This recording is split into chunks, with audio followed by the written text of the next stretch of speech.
I know they got some reputable people who on here saying, let me help you do your genealogy. I'm not telling you who to do it with. I'm just saying, I personally don't think it's safe.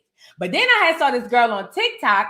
She went further, in Black America, please do your genealogy. But this girl went further on TikTok about why it's important that you don't share your genealogy. And listen to what she had to say. She gave me a whole nother perspective. Check this out. Hold on. Understand your lineage at this point. You see how the Ghanaians are trying to insert themselves into our DNA? Do you see them trying to insert themselves into the lineage? Stop posting your proof. People are watching. People are taking notes of your proof, and they are making plans to assume your identity because they want to scam you out of your birthright. They will attempt. Oh, and this is for the Bible people in here today. Mm-hmm. They are going to get that lamb skin and put it on their arm and go before their father and steal your birthright. That lamb skin, and pretend that they are you in front of the person that doles out the birthright.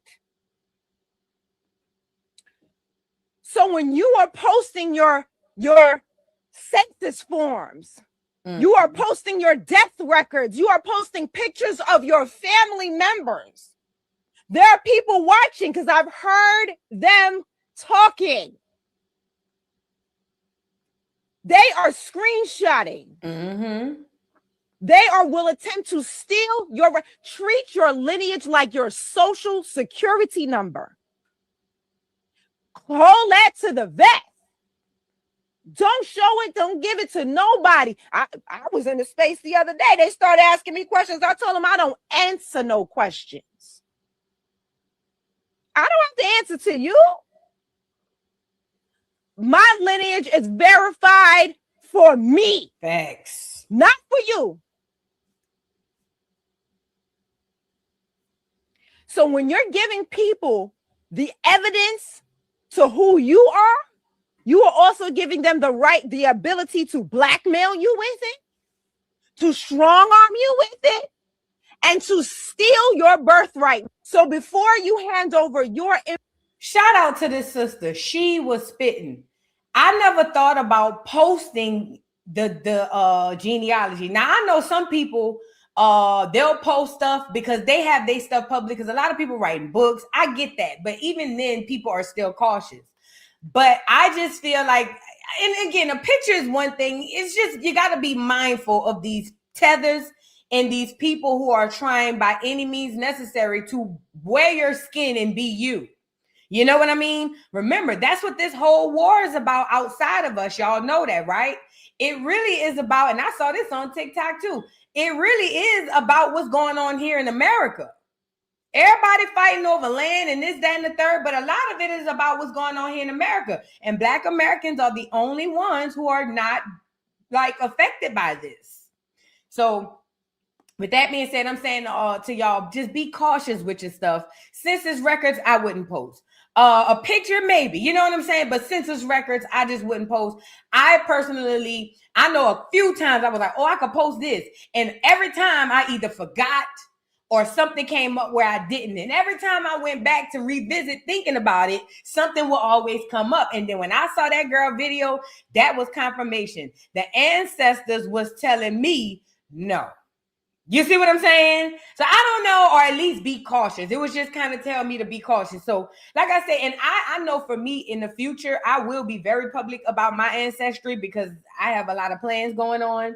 So I just know for now, I'm just going to secure some things first and then, go from there. But ultimately, I'm saying all that to say, be careful with y'all ancestry and your genealogy. But Black America, not to scare you, you still need to do it. So do your genealogy. Let me tell you, see, when all of this calamity fall, Black America, you're going to be ready to step in your place, okay? So please do your genealogy. Also, ground, meditate, pray. Anything you need to do to get back in touch with the Most High God, source, whoever you believe in, whatever you believe in, Just get back into it. This is so important. We are battling spiritual warfare on a day-to-day basis, and we need your help.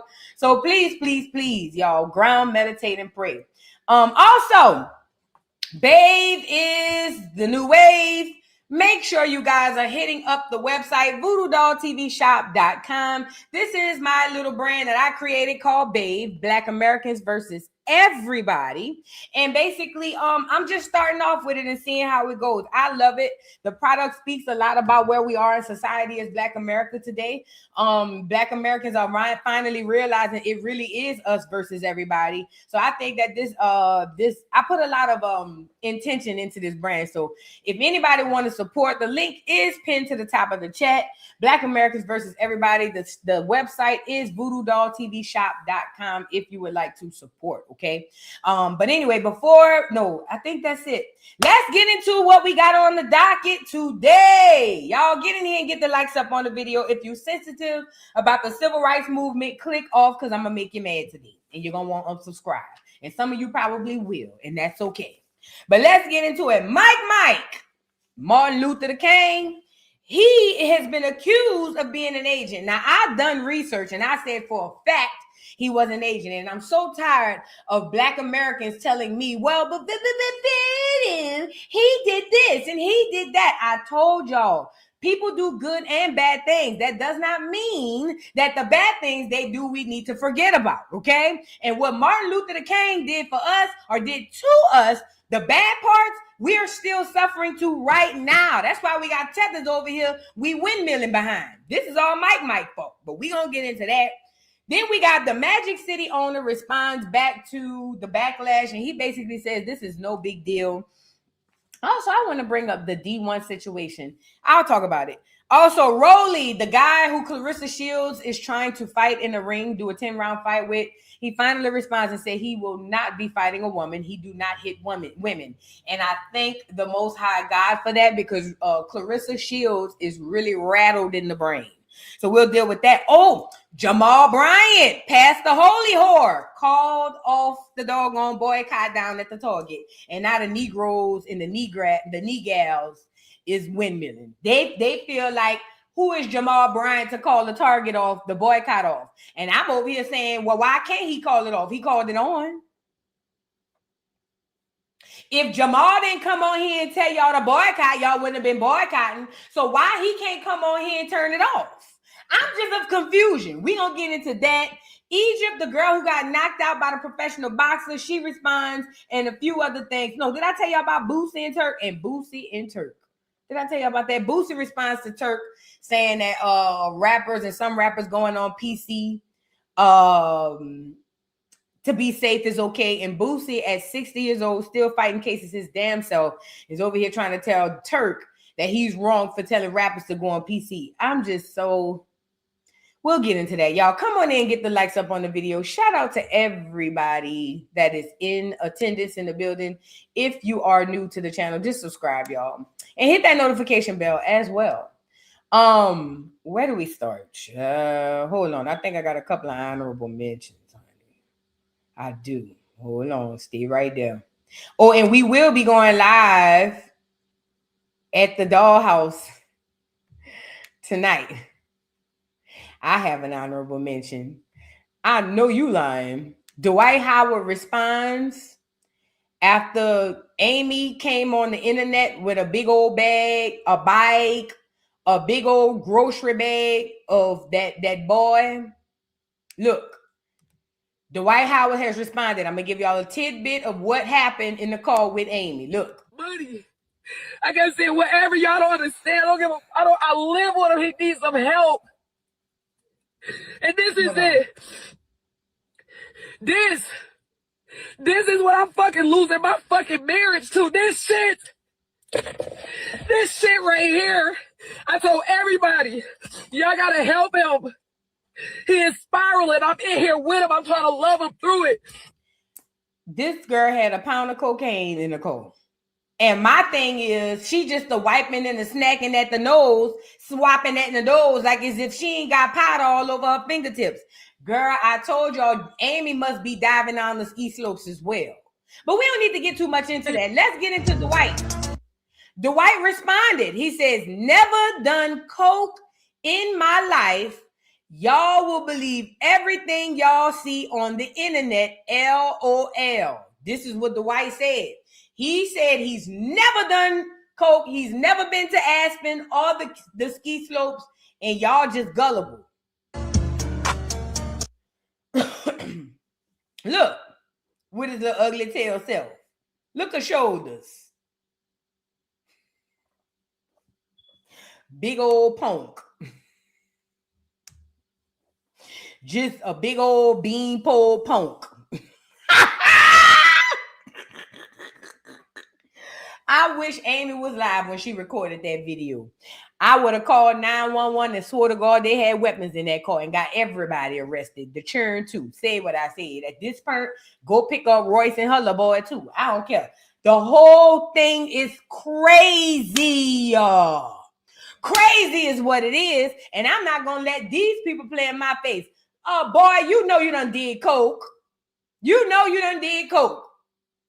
But he gonna get on here and say that Amy is lying. Well, if she lying, then I have a question.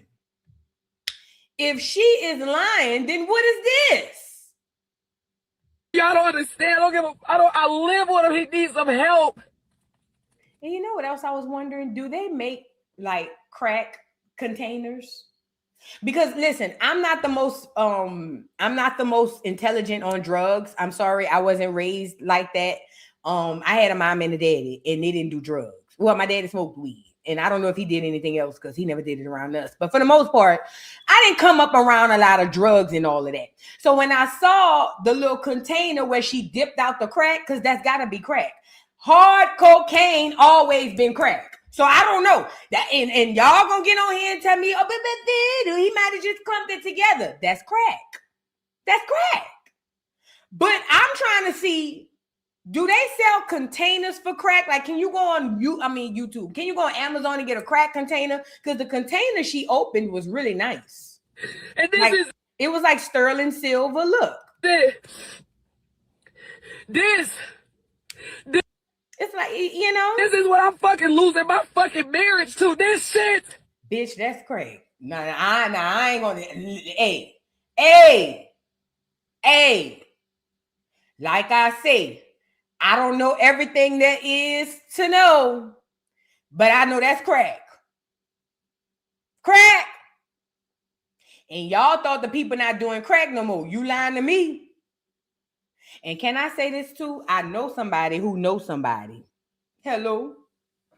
And they said that this is good for Amy because allegedly, I didn't say it. This is what somebody who knows somebody said. But they said that Amy left her boyfriend, Mozzie. Now, y'all don't know who Mozzie is. Mozzie is the ex-boyfriend she had for Skulls and Blows. They used to have a YouTube channel together. But they said when Amy went on Love and Hip Hop, her and Mozzie wasn't together, but Mozzie thought they was going to get back together. So he played the play boyfriend with her on Love and Hip Hop. And she went over there to do Mozzie dirty. And that's why they had the whole theme and storyline on Mozzie like he was a bum, which I heard he really is. But still. Look, they said that she played Mozzie on Love and Hip Hop and went follow Dwight for the money. I said, there it goes. They said she ran from Mozzie and went follow Dwight Howard for the money. And I said, now this makes all the sense in the world. And this is the worst part. You ran behind that money, girl, and now look at where you at. On live, spazzing with crack in your hands.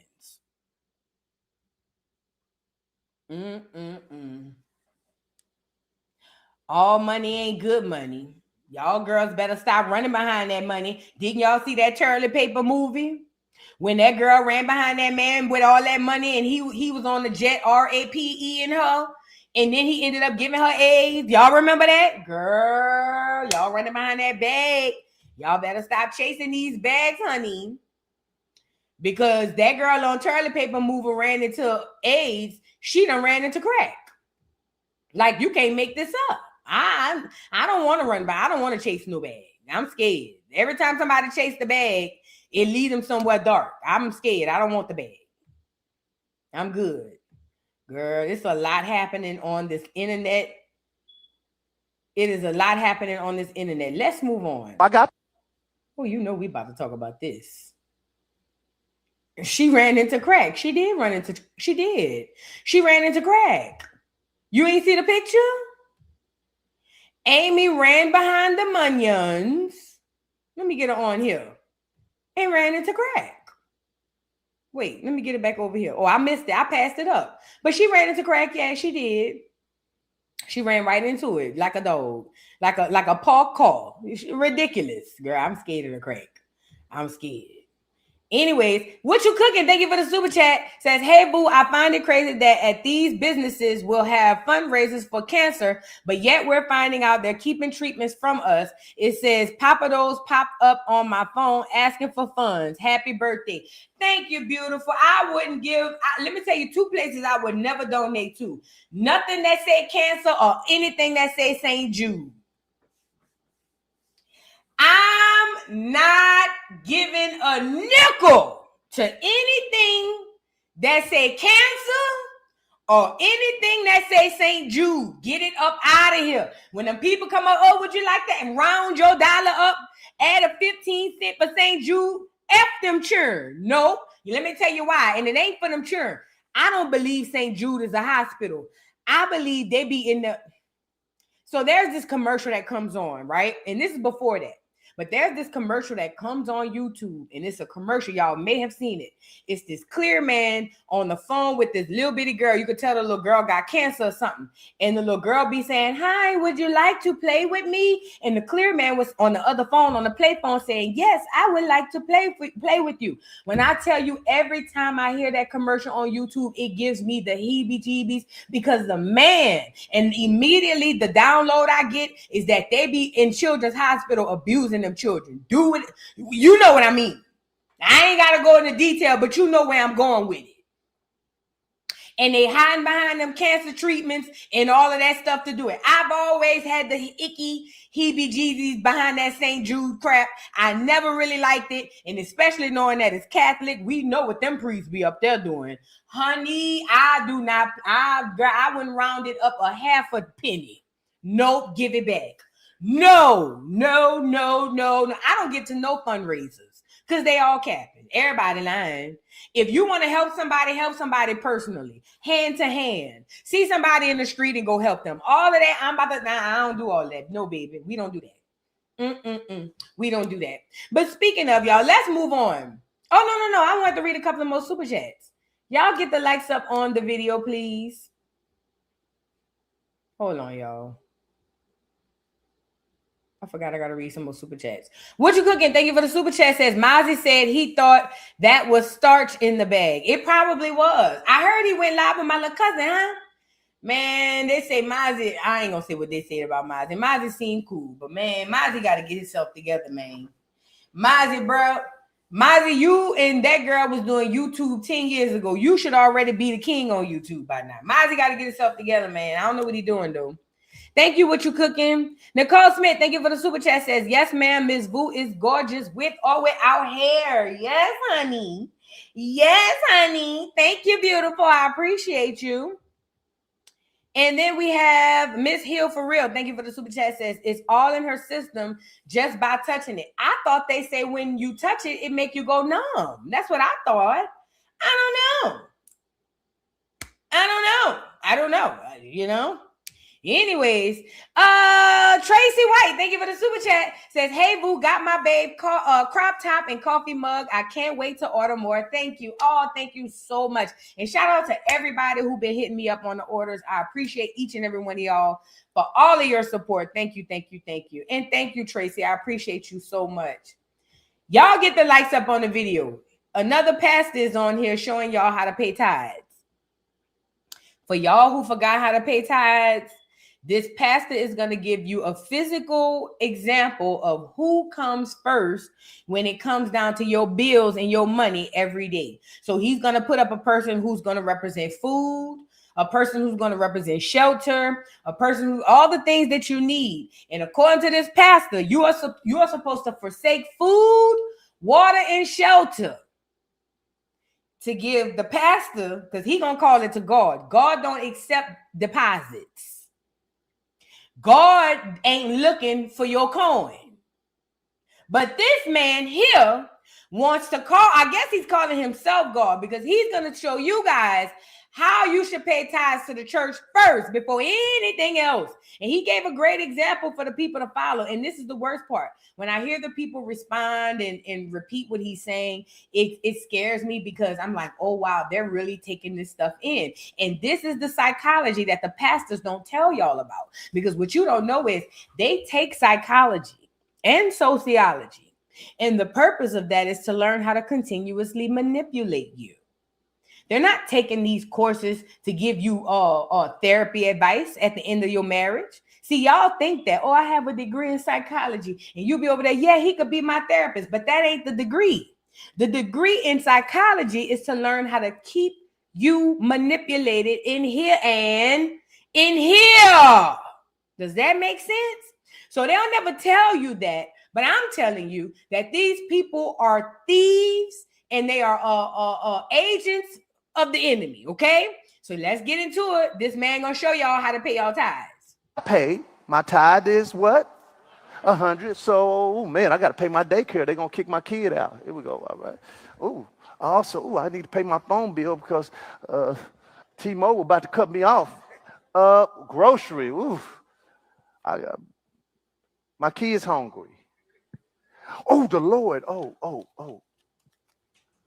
Here's the Lord. Here's your $100, Lord. Thank you. You saw how he skipped over his kids being hungry and gave the $100 to the Lord? Yeah. And then here's my mortgage payment. Now, you say, well, Pastor, that's good. That's not good.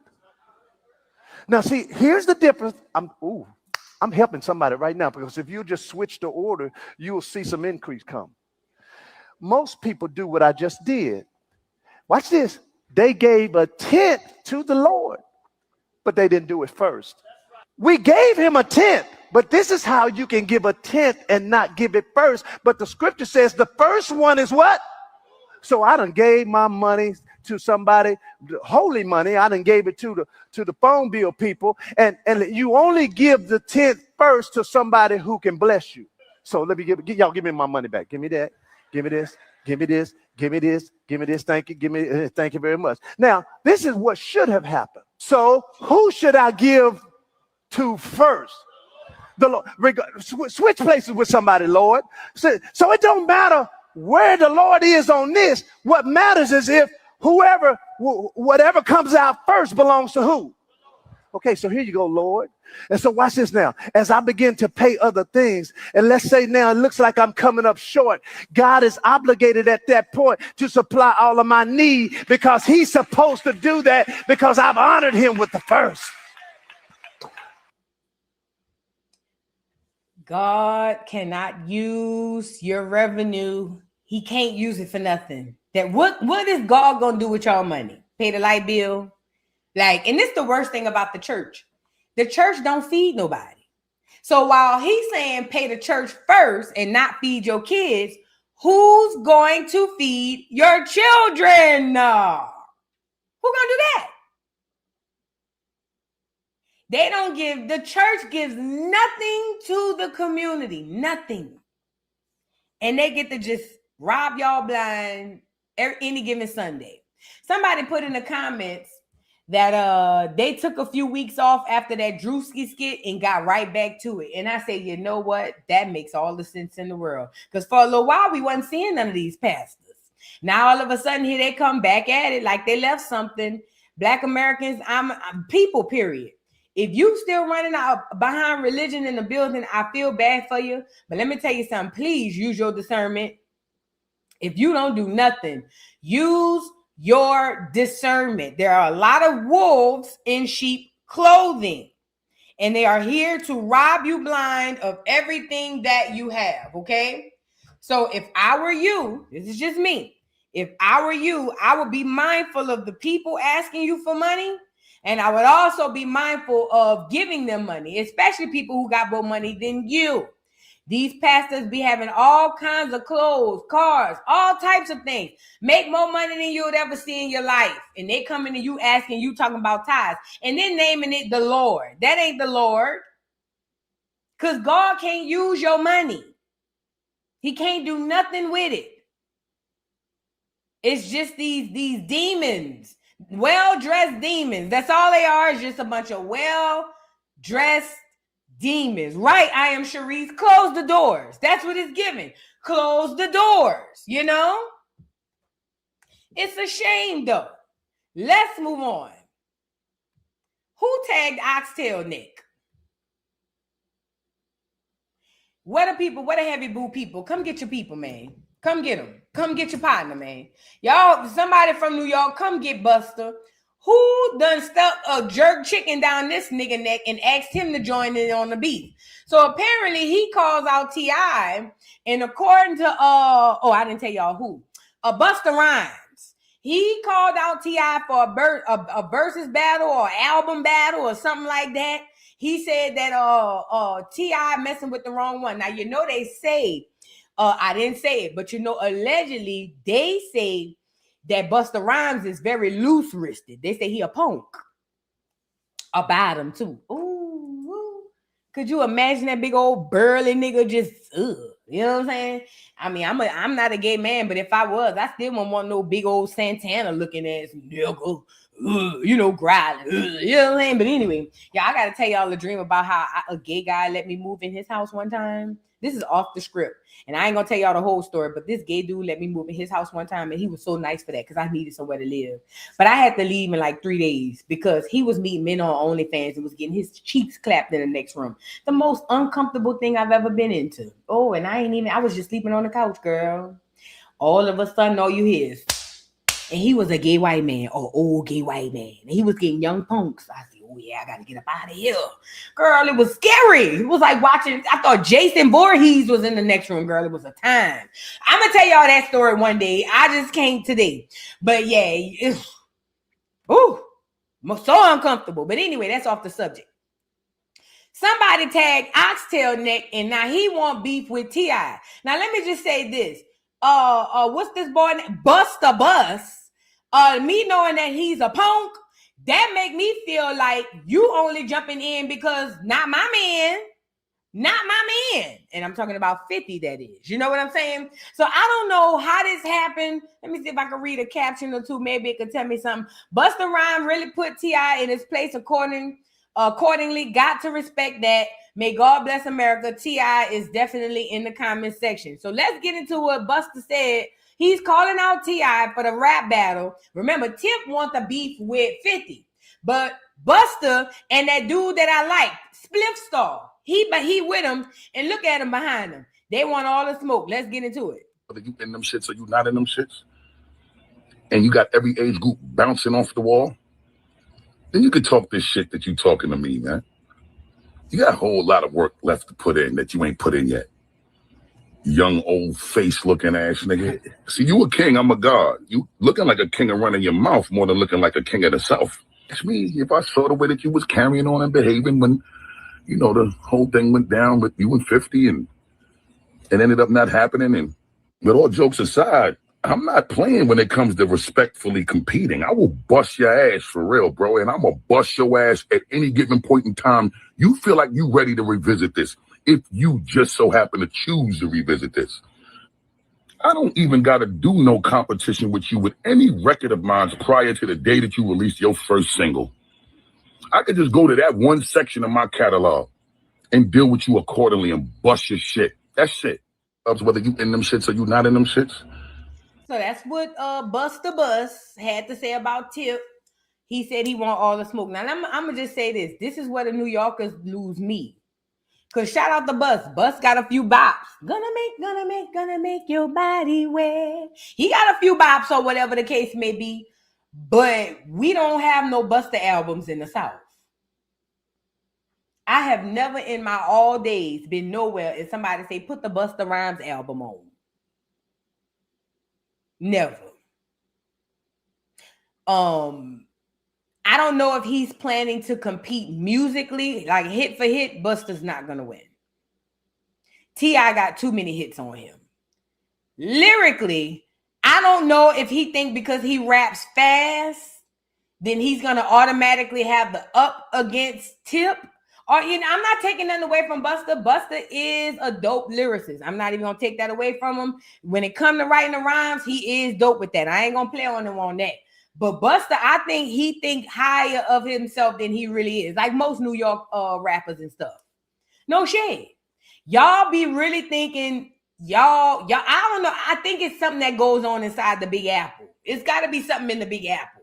See, we outside the apple. So in the inside the apple, I think they have their own world and they be making stuff up in their head and they think that everything goes everywhere like what be going on in the Big Apple, because we don't rock with Busta like that outside, I guess just y'all in New York. Oh yeah, and he a tether. Lyrically, yes, he is a lyricist. Yes, he's a great artist, but I don't think that he thinks, I don't know why he thinks that he could just come up here and Lil Boy Tip. Like, yeah, I think that that's disrespectful for him to feel like he could Lil Boy Tip. And who knows, this might be orchestrated. Maybe this the next verses. But if it is a verses, I'm putting my money on Tip. Only because Tip, like the rest of the South, we make universal music, baby. See, when we make our music and we get in the boot and we make our beats, the ancestors still riding us. See, people like Tethers, like Busta, he don't have the ancestors ride with him because that ain't their culture. How his ancestors gonna help him inside of a culture that don't belong to him? You see what I'm saying? But see, us, especially in the South, we literally are carrying our ancestors on our backs. That's why our music sound different. That's why our lyrics sound like we sing even when we rap, because we still carry the ancestors with us. And let me tell you something. When it's something you've been doing for skulls and blows and thousands of years, you can't compete against it. Why you think music is only prevalent in the South right now? Hip hop? I know on the charts it's saying nothing popping, but in the South, we lit. I don't know what them niggas doing in New York, but in the South, them niggas dropping them back, the back. You hear me? All them niggas in New York done went laid down somewhere, but the people in the South still cutting up. So I don't know. I'm saying all that to say, Busta, go lay down. Don't nobody want to see you. Didn't you just get booed at the Essence Festival? 112 people in there saying, boo, go home. And you got mad, you and Spliff Star. Go lay. And I like Spliff. I don't want Spliff to catch a stray. But he got to stop going behind Busta with that. He got to stop letting Busta come on this internet and say anything. You know what I'm saying? At some point, he got to tap his little partner. At some point. Now let's move on, y'all. Get the likes up on the video. Hold on, let me see. Let's start off with a little bit to pick up from yesterday, you guys. Oh, let's pick up a little bit from where we left off yesterday. So y'all remember yesterday we talked about Magic City. So if y'all don't know, Magic City was scheduled and slated to be the representative for Magic City Monday at the NBA game. So the NBA had a game, the Atlanta Hawks had a game against the Orlando Magic, the Orlando Magic, and they were going to do this theme on the game night, which is a Monday night, called Magic City Monday. Now, why is this important? Because the NBA is a family-friendly environment. I remember when Lizzo came in and she had the shirt on with her butt out, I remember all of America going crazy because they're like, yo, they got kids here. The NBA is a family-friendly environment. However, Magic City is an adult entertainment strip club. It's just what it is. There's a lot of sin and debauchery happening there.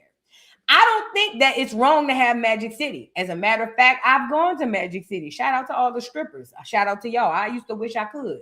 You know what I'm saying? But anyway, shout out to the strippers. I'm not dragging that. I just feel like everything has a time and a place. There's a place, like even back in the days, brothels. Brothels didn't coexist with the regular businesses. The brothel was way over there. You had to know about the brothel to go get to the brothel. Any and everybody wasn't going in and out the brothel. Does that make sense?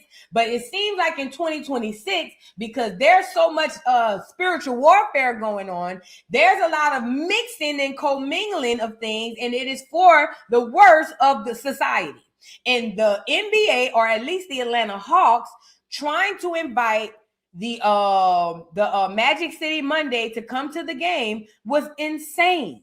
So a lot of people started sending in backlash and calling the NBA like there's no way you're going to allow this to happen. And let me just say this. I've seen a lot of Black American people who are lost. It was very frustrating to watch. There was so many Black American people, and we're going to get on this with the boy D1 from New Orleans who called and got it shut down. They was mad at him, so much so that they put a death threat out on that boy. Not in New Orleans, but somebody else did. We'll get to it, but I'm saying all that to say there's no reason that Magic City should be represented in a family-friendly environment in any capacity.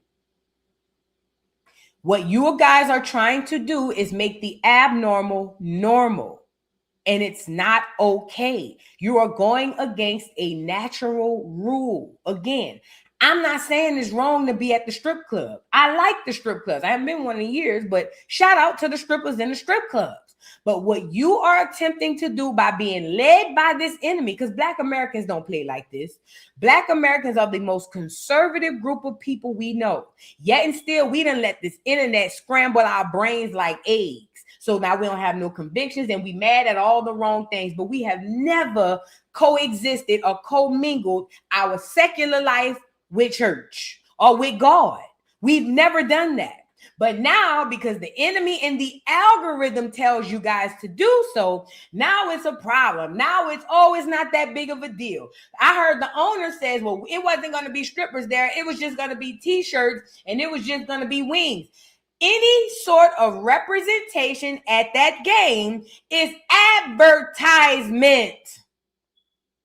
This is the same reason why companies pay millions and millions of dollars to get a 5-second ad at the Super Bowl, because they understand we don't need a 30-minute commercial. All we need most times is just sight, and it's sold. Does that make sense? So all of these people on here saying, especially the owner, trying to make this like it wasn't that big of a deal, y'all is weird. Y'all the same ones was windmilling on the TS people, reading the books to the children. Now it's okay to have strippers at a family-friendly game night. Keep that crap in the dirt where it belongs. But that's Sodom and Gomorrah for you. You hear me? And it ain't just Atlanta. I'm starting to realize Sodom and Gomorrah live in a lot of people's hearts. And ain't nothing wrong with being a freak. That ain't what I'm saying. What I'm saying is it's a time and a place.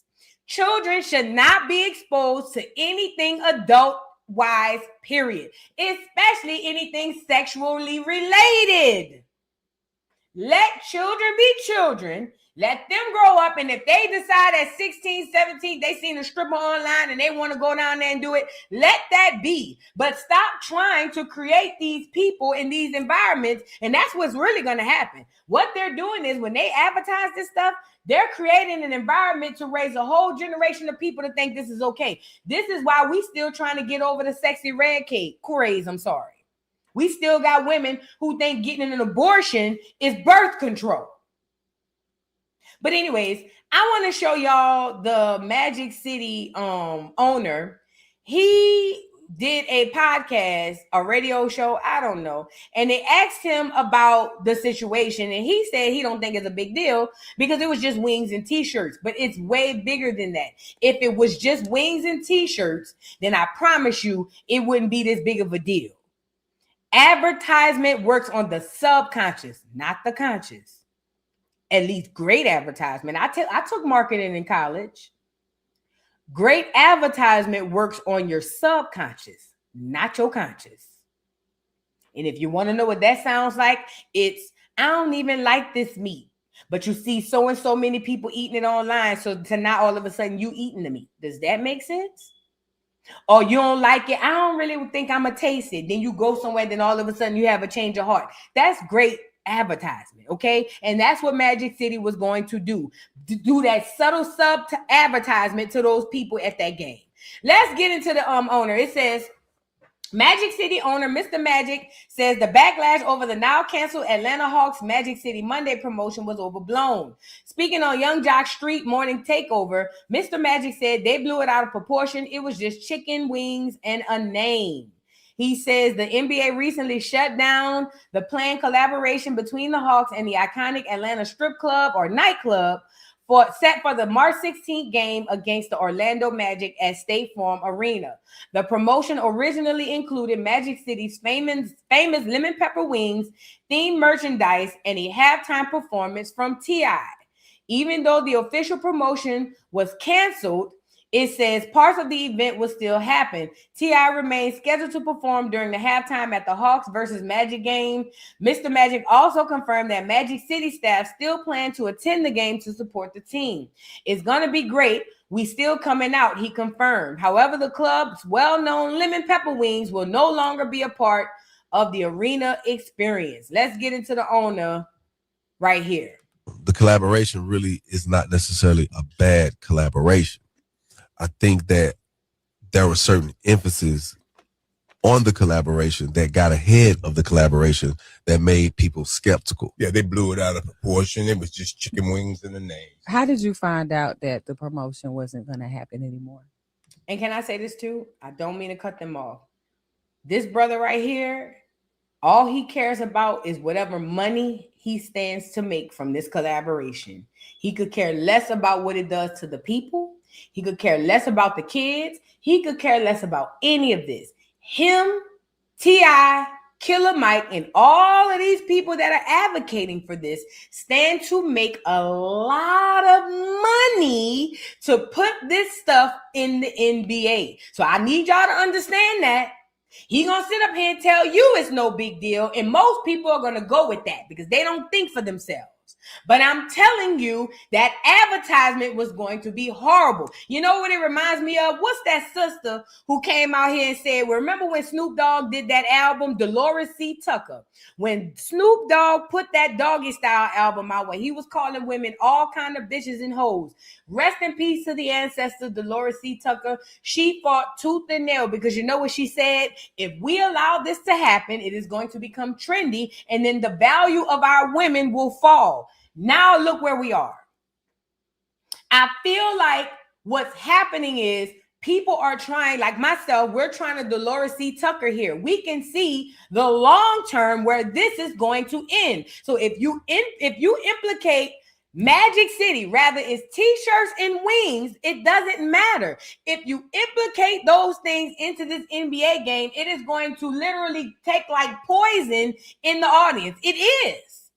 And then we're going to, normalize strip club at family events. And then before you know it, you're going to look up and they're going to have poles on the goddamn floor. And before you look up, they're going to have titties on the screen. Then before you look up, they're going to have a child on the screen. Does that make sense?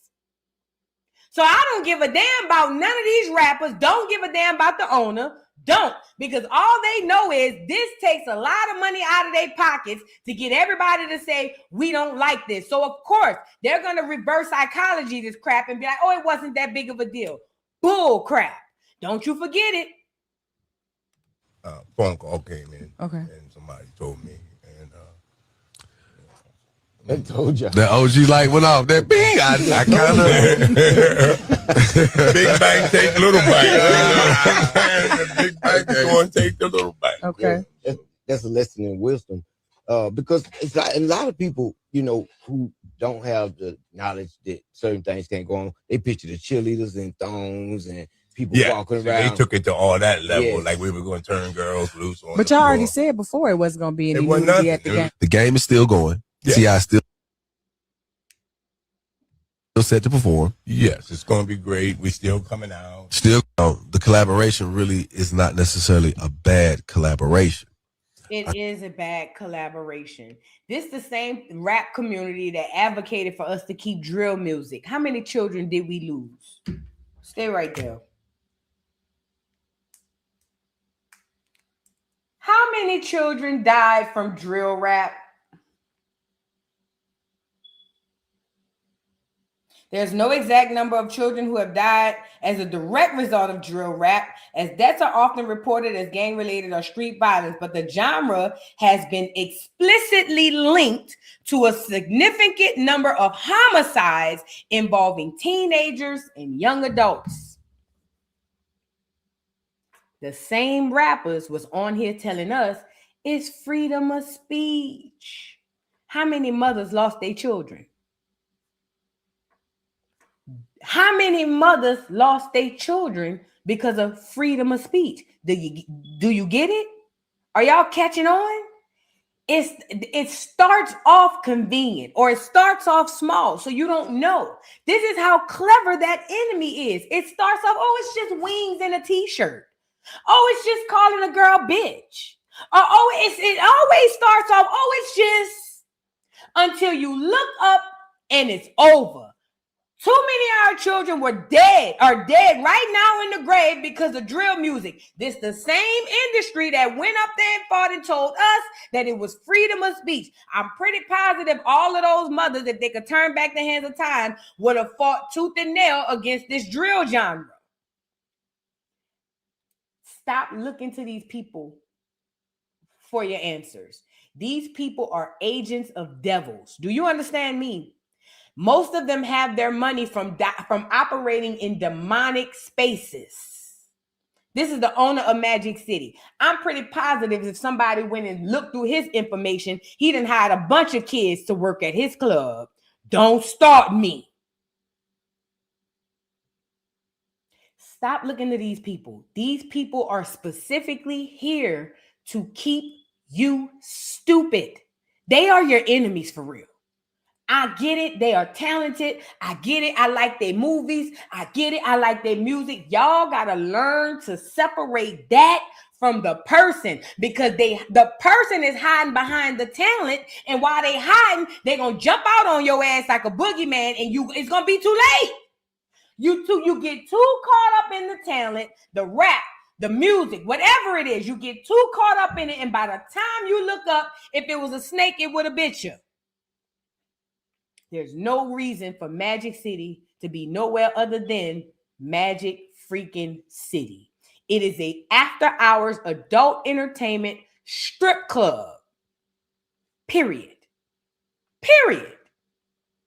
And the Magic City owner got such nerve, because he would hate for somebody to start going through his information and young girls start coming out saying how I was working at the club at 13, 14, and I know they did, because they do it at all the clubs.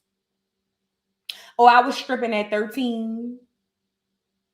I was stripping at 14. Shut the whole shit down. Then they gonna really be mad. You see what I'm saying? Then they gonna really be mad and swear to God they being attacked. Girl, bye. It has no place. If I was Magic City in the strip clubs, I would tread light. Because the way cancel culture is, they be done went looked up some stuff, and it'll be no more strip club for Atlanta, period. So if I was Atlanta City and the Magic City owner, I would go lay down. I ain't gonna lie. I would take that to the chin and I would go lay down. So somebody really put the stuff out there for real. Then we really be up Shit's Creek without a paddle. Does that make sense? Let's move on. Y'all like the video. Shout out to everybody in the building. Somebody said I watch Boo so much I'm starting to talk like her. You know, that happened to me all the time. That's why I had to stop watching a lot of content creators. I remember one time I was watching Funky so much I started talking like him. I did. Funky. I think Funky is one of the only content creators that when I first started watching him, I had to catch myself because I started talking like that nigga. That's why I'm still saying bike. That's why I say bike to this day. Watching Funky. But I pick stuff up from everybody, though. I do that. So don't feel bad. It's a normal thing. I ain't gonna lie. I do the same thing. If I watch somebody too much, or if I'm around somebody too much, I start sounding like them. Girl, please. I know. Trust me, I know. What you cooking? Thank you for the super chat. Said Mozzie said he thought that was starch in the bag. I saw that one. Hold on. Let me check the next comment. Thank you, boo. Nicole Smith, thank you for the super chat. Says, yes, ma'am, Miss Boo is gorgeous with or without hair. Hello, bald head Boo in the building. Is bald head Boo in the building? What's up? Okay. Thank you, Boo. Miss Hill for real, thank you for the super chat. Says, it's all in her system just by touching it. Are you talking about that cocaine? Of course it was. Amy be on that stuff too, girl. You can't be with nobody to do that kind of coke and you don't know nothing about it. And you know what else somebody said too? Somebody said there's no way that was his bag of coke because he would have ran behind her. And I know I know they're not lying. That's a lot of coke to be running behind. I mean, to be taken and go live with. If that nigga had that pound of coke in that house, I think if he knew she took that and went outside, he would have been banging on the window trying to knock her head off her shoulders.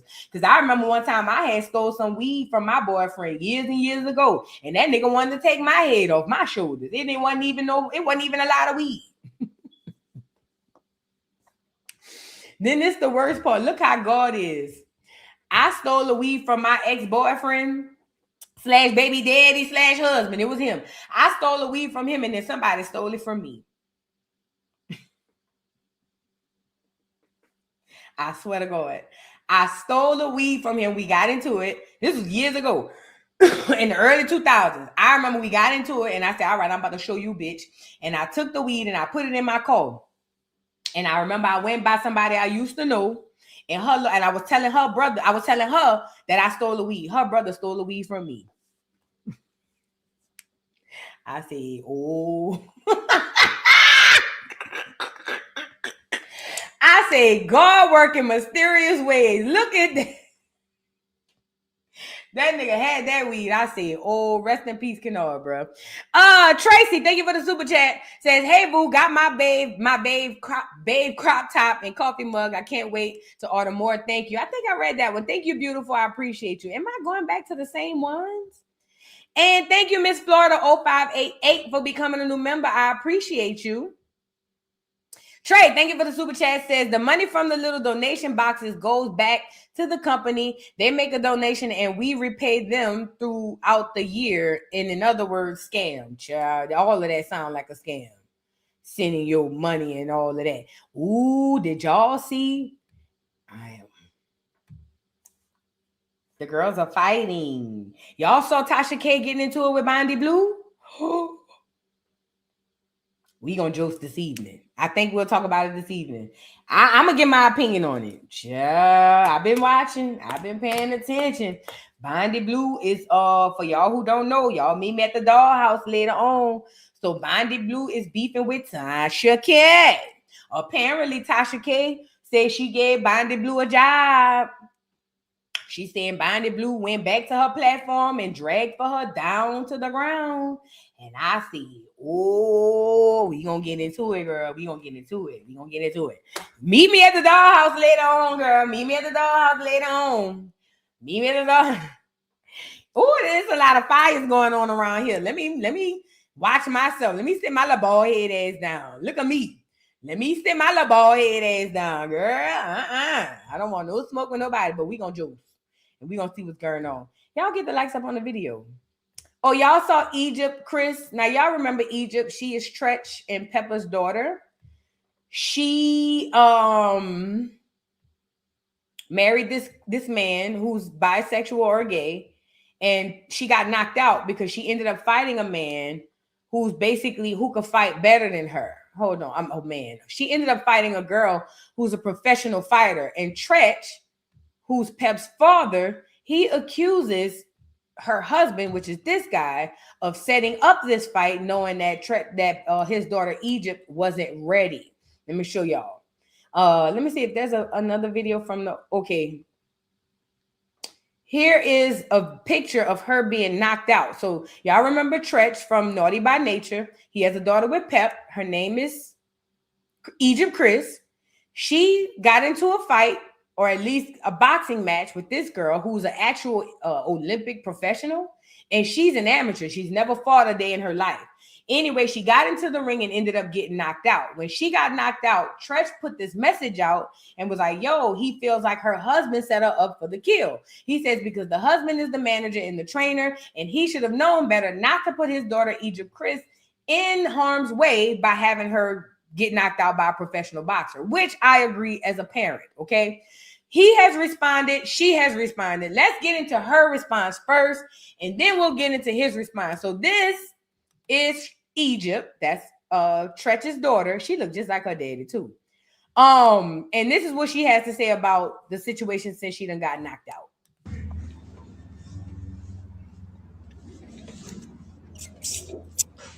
Waiting for the people to come on. Who's about to log on? Who's logging on? Who's logging on? What it do? What it do? What it do, crew? That's right. That's right. I just wanted to let y'all know. Thank you to all my true supporters out there that really, checked on me, wanted to make sure I was good. Your girl's always great. This just fueled me 15 times more to come back even harder because you already know this ain't it for me. I'm sorry to tell y'all. It really isn't. I got in there, got my feet wet. I went out on my shield, and that's all that really matters. Y'all can't say I don't got heart. Y'all can't say nothing. And I don't even care I don't even care because I know what I got. I know what I love to do. And also. So that's what she had to say. That's what she had to say about this whole situation. Shout out to everybody who sent me a cash app. S. Price, Nicole Thomas, thank y'all so much for sending me a cash app. Shout out to everybody. But look, peep this. That's what she had to say after the fight. She said, you can't say she don't have heart. You know what I'm saying? You can't say that, she's scary or whatever. I don't think that was the case. I just feel like safety-wise, it was extremely unsafe for a person who's never had an actual boxing match to get into a ring with a professional. You literally could leave yourself open to be permanently damaged or killed. You know what I'm saying? So I'm with Tretch. I don't like that your team, whoever they may be, rather it's your husband or not, set you up for this kill because they could have got you really hurt. Well, this is the husband. I told y'all he was a punk. He has come out when they was on Growing Up Hip Hop. He said he wasn't gay, but he wasn't straight. Mind you, he's married to Tretch's daughter, Egypt. But he said he's not gay and he's not straight, and he's also not the manager. That's what he said. Let's get into it. A Taekwondo two-time medalist, it definitely is a resume. And I'm speaking to you, I am Justice, so you know, I'm really making sure you know what I'm saying. When you're going into this kind of sport and you're looking at things from the perspective that our management and us and even the owner of Misfits, Mams Taylor, they go in and they say, okay, this is boxing. And it is boxing. So when you go and take a sport that all you do is kick, the most thing you can say is, yeah, two-time medalist says that you have a good work ethic.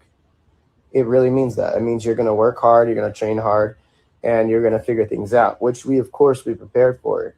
But the timeline that we were given of how long this person had been training was less than the time frame that Egypt had been training and learning how to use her hands from a person who said that they didn't use their hands before. It doesn't matter. See, what he's trying to say is because the girl was a kickboxer and don't use her hands often, then it should have been a fair fight. No. She still has ring experience. Take how she using her hands and her feet off the table. She still has experience in the ring. Experience that Egypt does not have. And to be completely honest, even though it is an adjustment to go from primarily using your feet to using your hands, she would still have the upper hand on Egypt because she has still been in fights inside of a ring. And she still swing as a kickboxer too. They just kick more than they swing. They swing as a kickboxer. The only time a kickboxer has the disadvantage fighting a boxer is if it's a professional boxer. That's the only time the kickboxer is at a disadvantage. But a kickboxer versus a regular schmegular gonna always have the heads up. Because they fight. This dude is a weirdo, but she married him. So it was definitely a bamboozle trick. You know what I'm saying? I read a Taekwondo two-time rushed the ring the minute that she was hit. I was ready to fight and try to fight everybody. I was on a crazy rampage. They snatched me up so quick. You know what I'm saying? And it was a tragic moment for all of us, Yeah, this boxer, like this whole setup has caused a lot of controversy. This girl could be in trouble for something like this, but it happens. What can we do? Once that contract was signed from Egypt and her management, and then once the girl had signed hers, it didn't really matter that, oh, bitch, we were in camp the whole time. It was a mind trick played on us, and all we could have said was we would have been better prepared. I wish that people would be more honorable in their state. I wish that we would have known all this kind of stuff before, because we would have definitely dropped the fight. And that's another thing that people don't realize was with this situation, there's no mistake that I said to my, I was like, yo, you should totally hit up your family members. I don't need to touch the ring. The minute that she just speak on names, you should hit up your family members, see what they're thinking. Tell them what you're going through. Tell them what you're feeling. Get some second, opinions on this stuff, whatever you want to do. That way you can decide if we should still take this. And by Egypt, she hit up her people. Some people responded. Some people did not respond. Just speak on names. You should hit up your family members. Yeah, it was bad. At the end of the day, husband, manager, trainer, whatever, y'all set your girl up for the kill. And yes, the clear girl should be in trouble if she is a professional and this girl is not. She should definitely be in trouble, for sure. Because you can't do that. It's too much of a disadvantage. A lot of the ball was dropped. They've been told Egypt to leave this man. They told her not to even marry this man. But she married him knowing that he was a punk. So that tells you everything we needed to know. Egypt like it. I love it. If the next boxer knock her ass on the next ring, we're going to be here for it too. I don't want to hear it. If Egypt like it, we love it. Let's move on. Ain't about to go tongue wrestle and battle and back and forth with no Egypt. Egypt love that man. Even if it means getting popped upside the head, she love him. Let's move on. Jamal Bryant, past the holy whore, has called off the Target boycott. Y'all remember the Target boycott? Hold on, let me see. Let's go get the Target boycott up here. Let me see if I can find it. Hold on, y'all.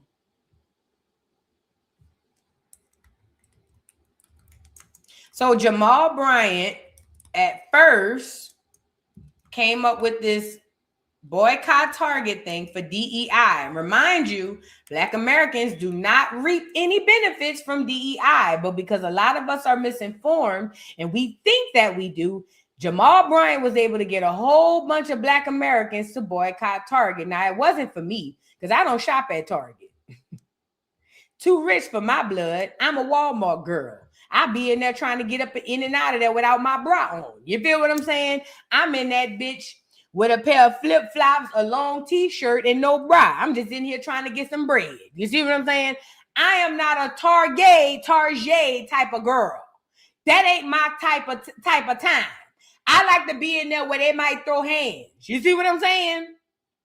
So anyways, Jamal Bryant, past the holy whore, had came on here and told all the uppity Negroes who shop at Target to boycott. Let's get into a little bit of his campaign. Hold on.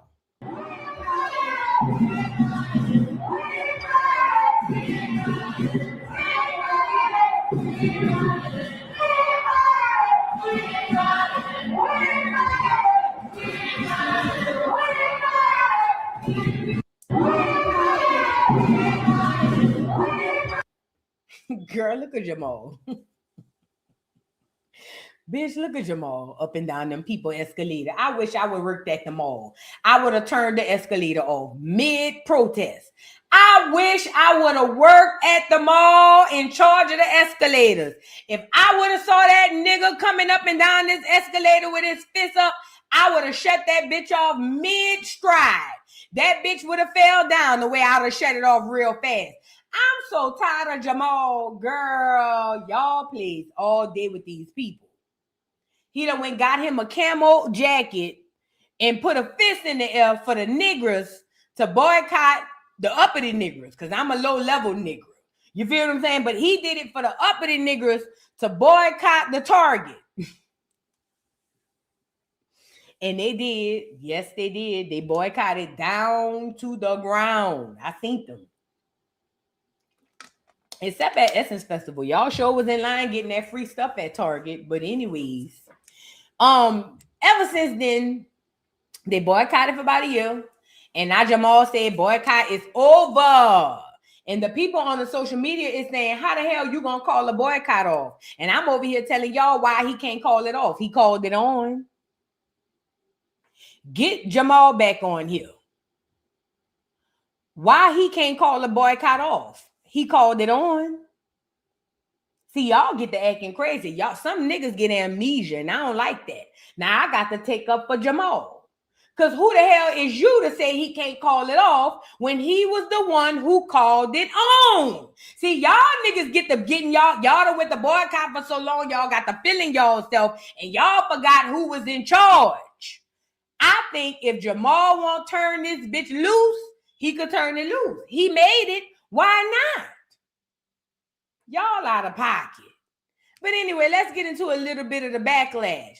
It says social media drags Jamal Bryant over saying Target boycott is over, despite Target not reversing any of the diversity policies. Boycott still on. That's what somebody else said. But let me tell y'all something. It was never about reversing these policies. And even if it was Black America, you do not benefit from DEI.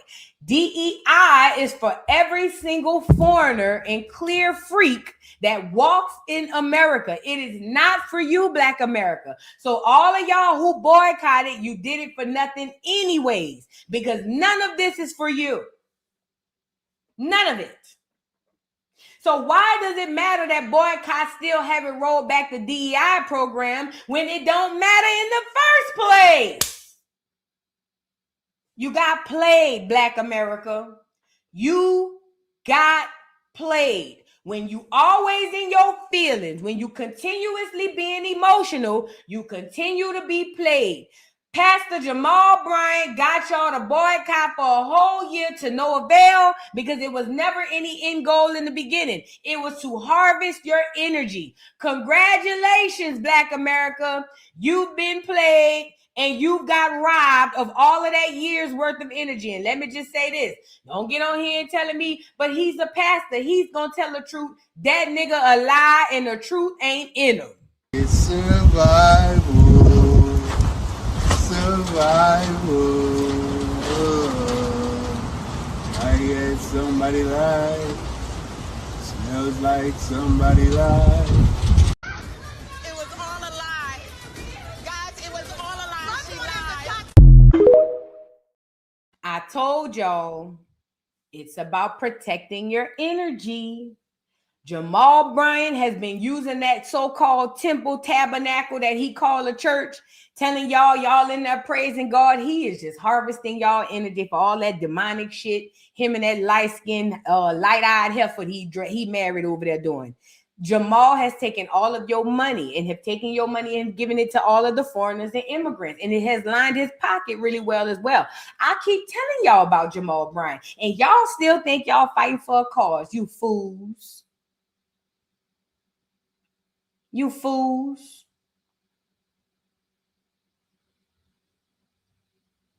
You think Target the only ones rocking with the DEI, dummy? If you peel back the layers, you have nowhere to shop, fool. Because they all infiltrated with DEI. Walmart, Target, shop, everywhere you go, they all infiltrated into the DEI. I told y'all let Jamal take that shit up with the foreigners. But y'all said no, we want to be Black and we want to get, and now y'all done got robbed out of your energy and your time. And you just took your money from Target and we gave it to Walmart. And they're the same people, dummy.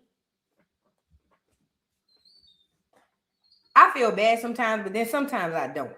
Because sometimes people just want to be played with. Sometimes people want to be played with. And I have to remind myself that I ain't supposed to save everybody. All of these CEOs are demonic. They all DEI. They all take it from niggas. So now what? It was all a play. It was a lie. It was a play. Jamal can cut off the DEI protest because he cut it on. Somebody said he wasn't the originator. It don't matter. He was the most popular. It was him. Let me get him back on here. If he wasn't the originator, then who was? I don't see the originator with his hand up in the air, going up the escalator to the Target. I told y'all Jamal was playing in y'all.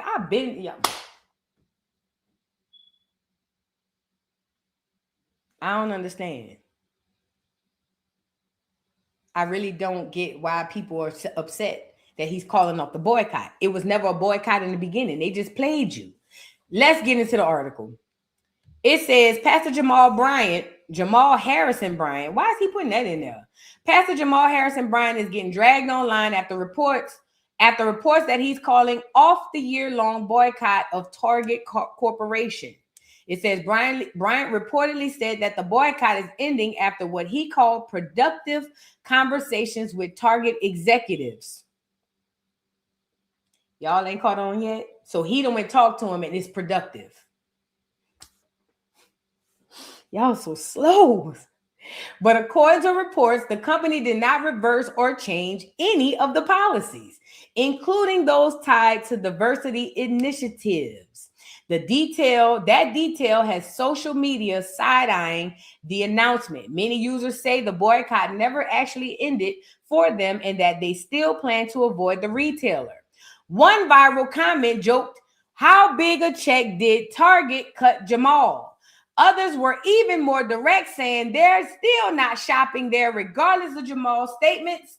It says some activists have also distanced themselves from the decision, saying that the boycott will continue until real change happens. So while Bryant may be ready to move on, a lot of people online are making it clear that the same message, the Target boycott, is still on. Okay, I want to show y'all this video from the boycott. This young man heard about the boycott being off. He didn't like it. Let me get him on here. And this, ladies and gentlemen, is, I guess he represents what the people feel like. This is what he had to say, y'all. Let's get the likes up on the video. To be one of the first in our communities to reach out and extend an apology to Target. There seems to be some confusion afoot today. Pastor Jamal Bryant took to the internet today to state that the boycott on Target has ended, and I just wanted to make sure that Target knew. Bitch, no, it didn't. We didn't say fuck Target for a year. We said fuck Target forever. I don't give a fuck what Jamal got to say. Wanted to be one of the first in our communities to reach out and extend an apology to Target. There seems to be some confusion afoot today. Pastor Jamal Bryant took to the internet today to state that the boycott on Target has ended, and I just wanted to make sure that Target knew. Bitch, no, it didn't. We didn't say fuck Target for a year. We said fuck Target forever. I don't give a fuck what Jamal got to say. Wanted to be one of the first in our communities to reach out and extend an apology to Target. There seems to be some confusion afoot today. Pastor Jamal Bryant took to the internet today to state that the boycott on Target has ended, and I just wanted to make sure that Target knew. Bitch, no, it didn't. We didn't say fuck Target for a year. We said fuck Target forever. I don't give a fuck what Jamal got to say. Wanted to be Cap. First of all, black people never stopped shopping at Target for real. I think at first when it popped off, I think a lot of people were just like, oh, you know, we're not going to shop at Target. But black people never really stopped shopping at Target. But again, if y'all want to continue to boycott, then boycott. I would just ask Black America, truly understand what it is you're doing and why you're doing it. Truly understand what you're doing and why you're doing. All of the Black Americans who are boycotting Target, you're only boycotting to take from yourself and give to the foreigners. But if you believe in your heart of hearts that you're doing something that's good for you, then good. Continue to take away from yourself and give to everybody else. I'm not on it. I'm not on it. I say Black Americans should shop wherever they want to shop. To hell with the Target boycott. Because I know that the boycott is not helping my people. It's to help everybody else. Only my slow people don't think so. They think that they helping themselves. Slow turtles. Love y'all still though. Let's move on. Slow turtles. Girl. Jamal played y'all. He did. And that's okay. You know, we all get played. They had a song called Everybody Plays the Fool. Listen, baby, no exception to the rule. That's an old song, baby. Yes, it is. I remember that song coming on. Yes, I do. Yes, I do. Y'all get the likes up on the video. Please and thank you. We gotta move on to Clarissa Shields and this Rolly guy. I spoke about it yesterday. I did an early morning Joce yesterday because I had to go get my hair done. But Clarissa Shields called out this guy Rolly for a fight. Now, Rolly is a male fighter, a male boxer. And apparently Clarissa Shields have no more girls to fight. So now she wants to fight the men. And she called out this man Rolly. And she had made this whole diatribe of why she could beat him because skill to skill, she's better than him, never taking into effect that he's still a man. You know what I'm saying? But she didn't care because what I believe, like I told y'all yesterday, and I may have been harsh, but you know, it is what it is. The reason I was harsh yesterday on Clarissa Shields is because I like her. I think that she's dope. But I think that what she's doing is being very, very selfish. And let me tell you why I say that. Clarissa Shields is a woman, the greatest woman of all time as it comes to boxing. She has carved a lane that is going to take a lot for somebody to come up and take that title from her. But Clarissa Shields is falling, either she's falling into the trap of thinking that I'm so good that I can fight a man, or she's following the agenda. And a big part of me feels like Clarissa Shields is following the agenda. What is that agenda? For us to be comfortable with watching men pound on women. I don't give a damn if it's in a ring or not. The agenda is for us to get comfortable with men pounding on women. And what other woman to use to make them people comfortable than a dark-skinned black woman that most black women already hate.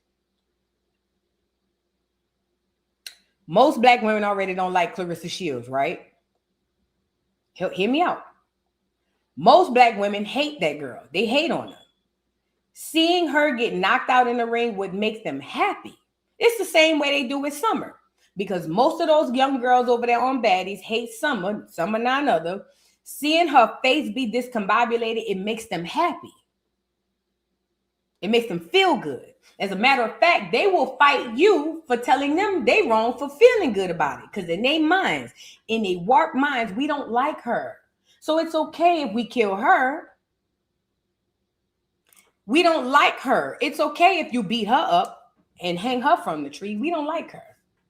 Not realizing that if you hang her from the tree, you just opening up a can for them to hang all of us from the tree.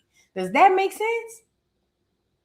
So, the powers that be picked the perfect person. Clarissa Shields is already a black woman, that most black women don't like.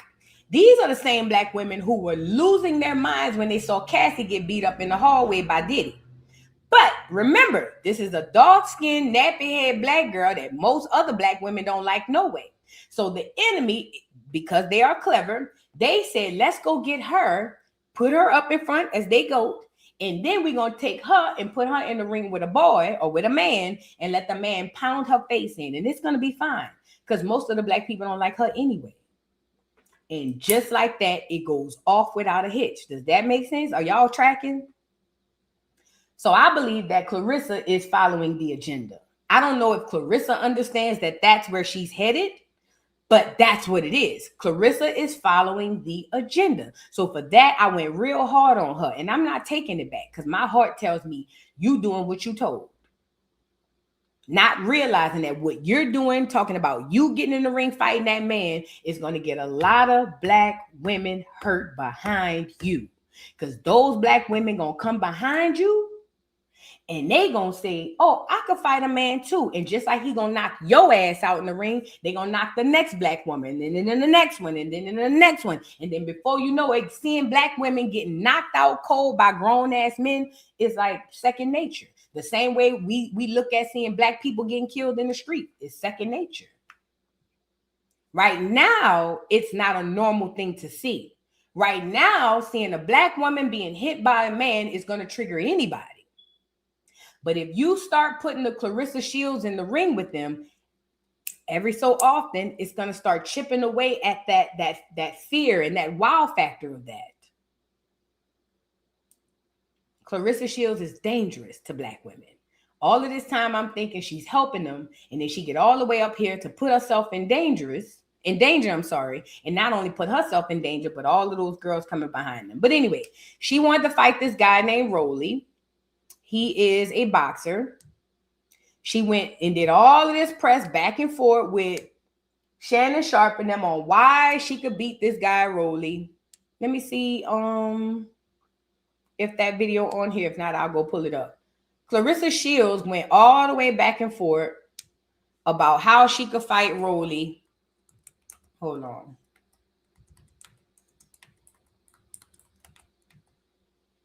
I'm going to play that for you. And then we'll get into his response because he ended up responding saying that he's not going to fight her. Let me see. How you say his last name? I mean, how you... Here she go. We sparring. When have I ever gotten a ring? In the original thing, you didn't say sparring. You said you can beat Rolly. It wasn't until later that you said sparring. So the question is not. Well, that's the only way that we can fight. Is it if it's a sparring? When have you seen a woman versus a man? I haven't seen. So what do we talk? You said you could beat Rolly in a fight, not sparring. Sparring came along later. We played the clip. Do we need to replay the clip? So you talking about up in a real fight? Yeah. You said you walk around at 185. All right. He So fights at 140. So you saying that if it's money and belt on the line, and I got me a 2 or 3 month camp, you telling me that Rolly gonna knock me out up in what round? Rolly gonna beat you. Yes, Rolly would stop you. Yes, Rolly would stop you. Yes, I believe Rolly would stop you. You are nuts, but I love that for you because when you don't know boxing, you just don't know boxing that well, and you don't know me that well. But I will say this: I've never went inside the ring with anybody and been just. So can I ask you a question, Clarissa? You go my chin, hit me right in the. Come on now, did you not see the defense and the offense in my last fight? Can I ask you a question, Clarissa? Can you answer the yes. question? Did you not see the offense and defense? That was against Franchon. This is Rolly, a 3-division champ. Listen, guys that really know how to box, I would tell you that they can do what they can do, that they better boxers or skilled or powerful or whatever than me. Rolly is not. Clarissa, even if he walks around at 180, if he walks around, let's just say for the sake of argument, if he's making weight at 147, I'm saying he's probably walking around at 160, 165. I'm going to be generous and say he's stripping between 15 and 20 pounds off. Even at 155, 165, his body still produces more testosterone as yours. Nobody ever said I was stronger than Rolly. I never said that. You said that. I am telling you off of pure boxing. Look, Deontay Wilder have 41 knockouts. He getting there with a pure boxer like Tyson Fury and lose. This is men to men, but I am telling you, skill to skill. You are not looking at skill to skill, man. You're just not because you can't, because you too macho. But that's you looking at Rolly, like he's not skilled. You're looking at Rolly like he's not skilled. I am telling you that Rolly is skilled. He's not better skilled than me. And Ocho even just told you that. So I'm gonna ask Ocho. Ocho just told you that. So he's not as skilled as Clarissa. Do you believe Clarissa can beat him in a fight, in a sanctioned fight, a 12-round fight with 10-ounce gloves? Do you believe Clarissa could beat him?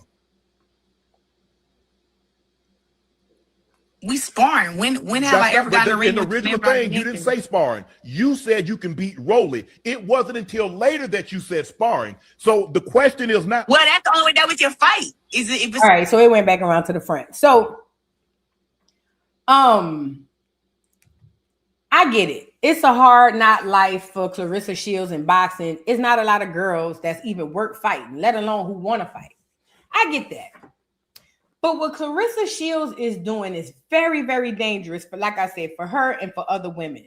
There's no reason to compare. There's no even option or idea to compare a female boxer to a male boxer because legally you can't. Scientifically, it does not matter how skilled Clarissa Shields is. She could have the greatest skill of all time. All it takes is one hit from a man and she's done. He could kill her with one hit. Men's bodies are capable of taking more hits than women. This is why they used to say back in the day, they called us dainty. Women belong in the kitchen. Remember that? Cooking and all of that. We were dainty because our bodies are not geared to withstand that type of trauma.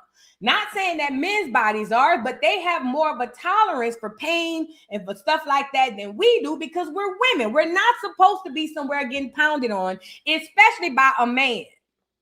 So regardless of how skilled she is, all it takes is one hit and this man would literally end her. Literally. He could hit her hard enough to where she'd never fight again. And this is the worst part. Like I said, I'm looking at the residual damages. I don't give a damn if she want to go get knocked out. Cool. Do that shit offline behind a doggone at a fight room or something like that. Do not bring this to the internet because what happens is you open up the door for this to become the new norm. You think that it's okay for a man for you to get into a ring with a man, and then next thing you know, the next fight is they gonna start off with a TS versus a girl. Versus a black girl. Then it's gonna be a gay guy versus the black girl. Then it's gonna be a straight up man gonna pound on a black girl. And by that time, our brains would be so desensitized, we wouldn't even care. The same way we desensitize when we see our people get killed in the street right now. I thank God I was desensitized before I came to the internet. But a lot of y'all got desensitized on the internet. Because all they did was kept showing it over and over and over and over. Now you can see somebody get their brains blowed out and y'all gonna go have lunch. Think about the first time you seen somebody get popped on the internet. That shit had all your stomach hurting. And now you see it on the internet, girl. What y'all doing this evening? Nothing. It's called desensitization. That's when they desensitize you to something that you shouldn't be, that you should be sensitive to. And this right here is why I say I believe this is an agenda and she's following the agenda. But anyways, I thank God the guy Rolly responded and said he would never fight her. He said that he's a man and she's a woman and he's not going to fight her. Thank God. But you got to know somebody else going to take the offer, right? Let's get into Rolly Romero saying he's not fighting her. For 20 million, that seems like a lot of cheddar. Oh, man, I don't hit women. I just don't hit women. It's not even about the money. 20 million, 30 million, 100 million, bro. I wouldn't sell myself to go hit a woman. She signed up for this, Rolly. I know women sign up all the time and do stupid things, right? And all that stuff. I'm telling you, it's not in my moral compass to go hit a woman. Yeah. Okay. About you, but 20 million, that seems like a lot of cheddar. Oh man, I don't hit women. I just don't hit women. It's not a shout out to the brother or to this guy for saying that he don't hit women because Clarissa is trying to jump out the window. This is dangerous.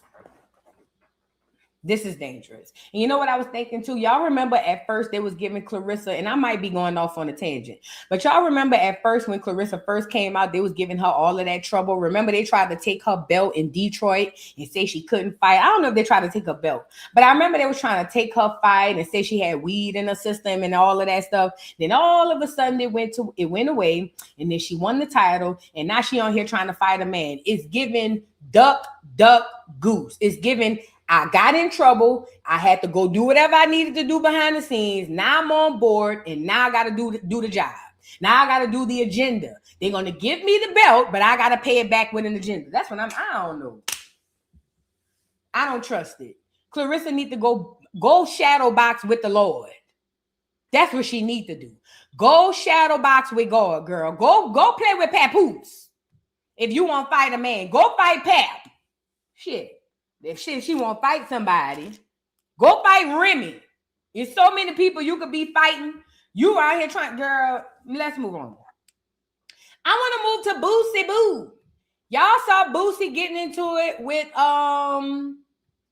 with Turk, and this is all behind PC, which is protective custody, and jail, prison. I'm trying to see how this crap even started. Hold on.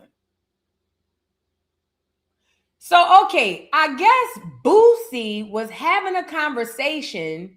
Hold on, let me pull it all up so I can get it up together. Hold on, stay right there, y'all. Stay right there. I'm trying to see something.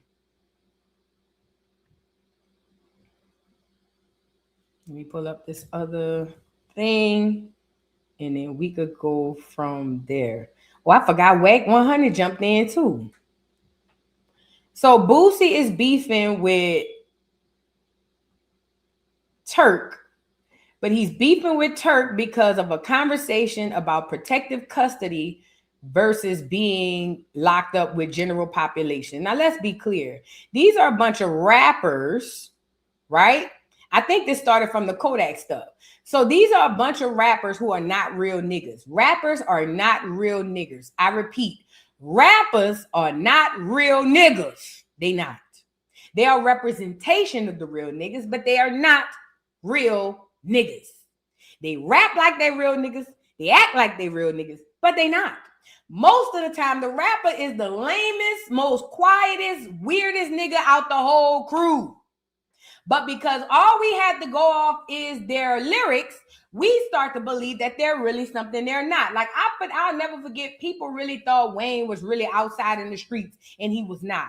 Wayne went from his mama's coochie to Birdman's lap. Literally. He got with Birdman when he was about 9-10 years old. Wayne don't have no childhood in New Orleans for real. By the time he was about 11, 12, they was on the road.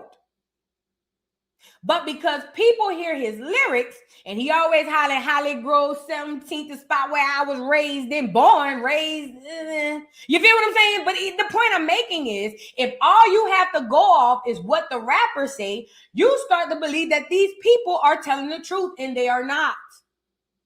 All of these rappers are lame. Boosie, lame. Kodak, lame. Turk, lame. I'm gonna be real. BG, lame. They is. Now, shout out to Turk. I will say Turk did go to prison for having a shootout. I think it was him and his wife. They had a shootout with the feds. Shout out to Turk. So I guess that unlames him. But for the most part, as far as character, these rappers, they are not who you thought they were. These rappers are freaking lame ass niggas with money. That's all. But anyway, y'all know he was getting into it with Kodak, right? Boosie. So Boosie, I told y'all yesterday, Boosie and Kodak was having words back and forth because Boosie was online saying that Kodak kept showing up to the studio high, and he was like he was disappointed in Kodak because he said he thought better for Kodak. It's crazy. So then Kodak responded to Boosie and was like, don't try to sit on here and say that I'm this, that, and the third when you this, that, and the third. Or he responded to some other way, and then he ended up bringing up, Kodak ended up bringing up the fact that Boosie trying to say, oh, I got it. I get it. Okay, let me back it up because I think I was mixing up the story. Rewind. So from how I understand this bit, and I could be wrong, but this is how I understand it. Boosie was getting into it with Kodak. Him and Kodak having words back and forth because Boosie came out here and exposed that Kodak was doing drugs. I guess they went to the studio to do some work, and Kodak, he said Kodak was going in and out of the room, kept going snort coke or whatever.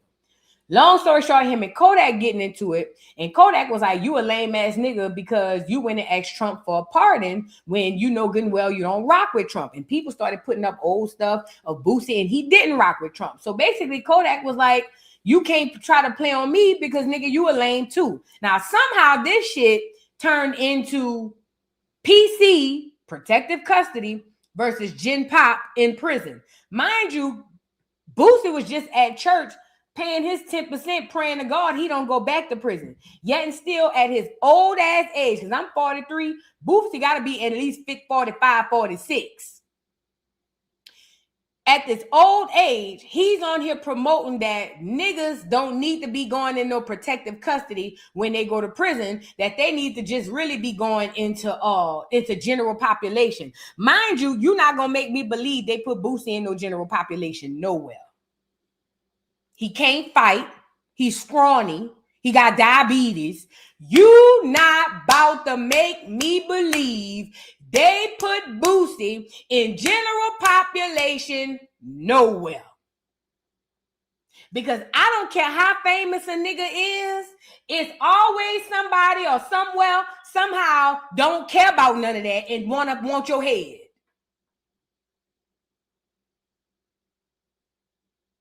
These are all people that's cosplaying. You see what I'm saying? Hollering about, oh, you need to be in Gen Pop. These niggas don't, them niggas get in there and be begging to get out of Gen Pop. I'm almost positive. I know I would. If I'm a celebrity and God forbid I go to jail, oh, hell no. I don't want to be in there with them regular people. I don't know what they're going to do. That's the normal reaction, but not for Boosie. At his big age, he's still up here glorifying prison life, glorifying not being on Gen Pop. And I'm just sitting up here saying, watching lame after lame after lame beef with each other when none of them niggas really pop nothing.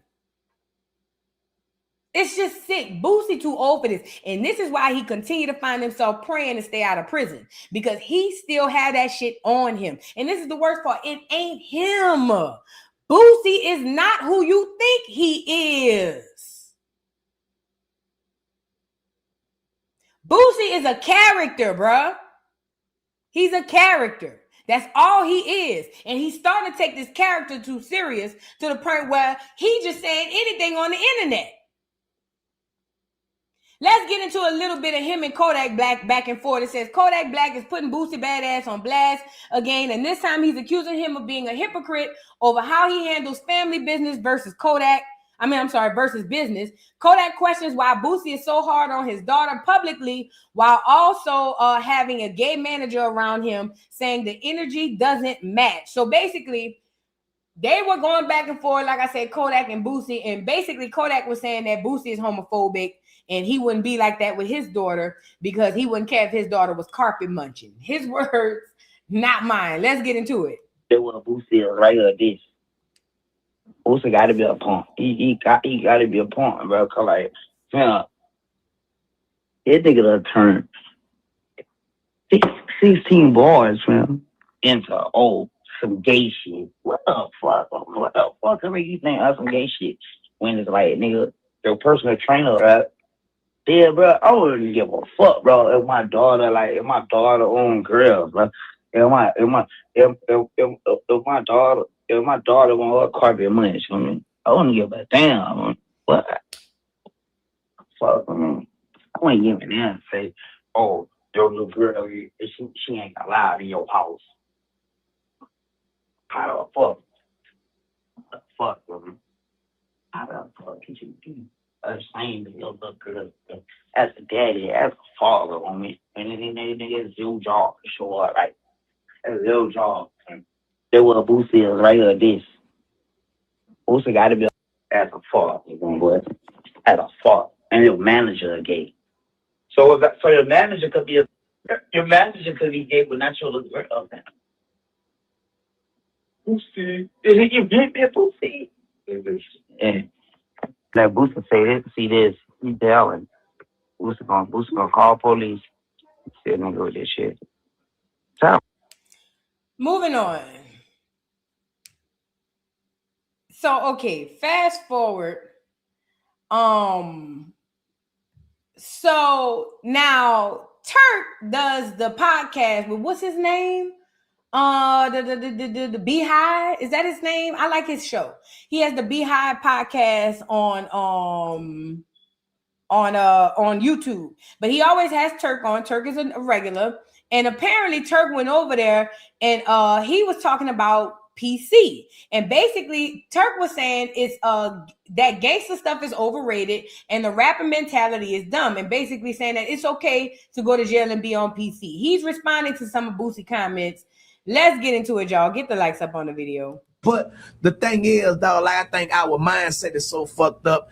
I think it's dumb. You know what I'm saying? And I do not look at that situation as Kodak just a lame. Because one thing Kodak is, he's a philanthropist, you know what I'm saying, and a young black entrepreneur, and I see him doing a lot for the community. That's what we need to be celebrating. You know, he just did some free dentist thing where he giving back to the community, and the man stay doing things for the community. Well, they don't broadcast it, and he don't broadcast it. You know what I'm saying? So, you know, if we start honoring those parts, fuck the streets, man. Cause B, I'm gonna tell you the truth, bro. I thought the streets was loyal until I found out the streets wasn't loyal. And I be hating to bring it back to me. But I'm one of the ones that didn't motherfucking do everything that they said nigga ain't supposed to do. And some of these niggas who be screaming that fucking army. You know what I'm saying? But the thing is, dog, like I think our mindset is so fucked up.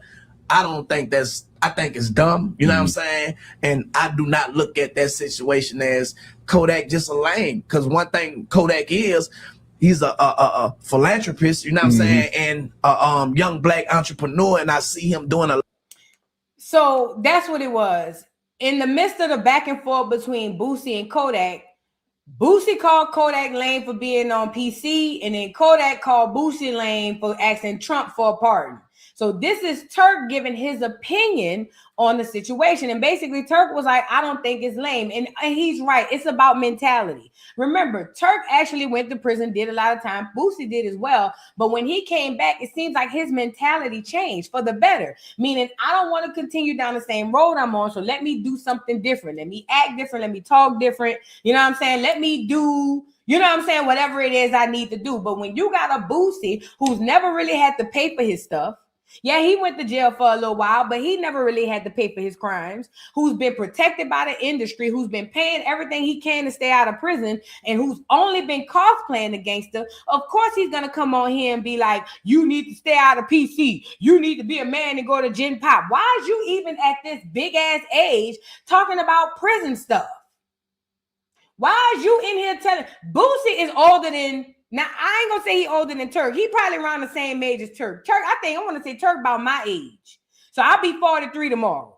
Turk about my age. Boosie got to be a couple of years, maybe 3, 4, 5 years older than us. Okay.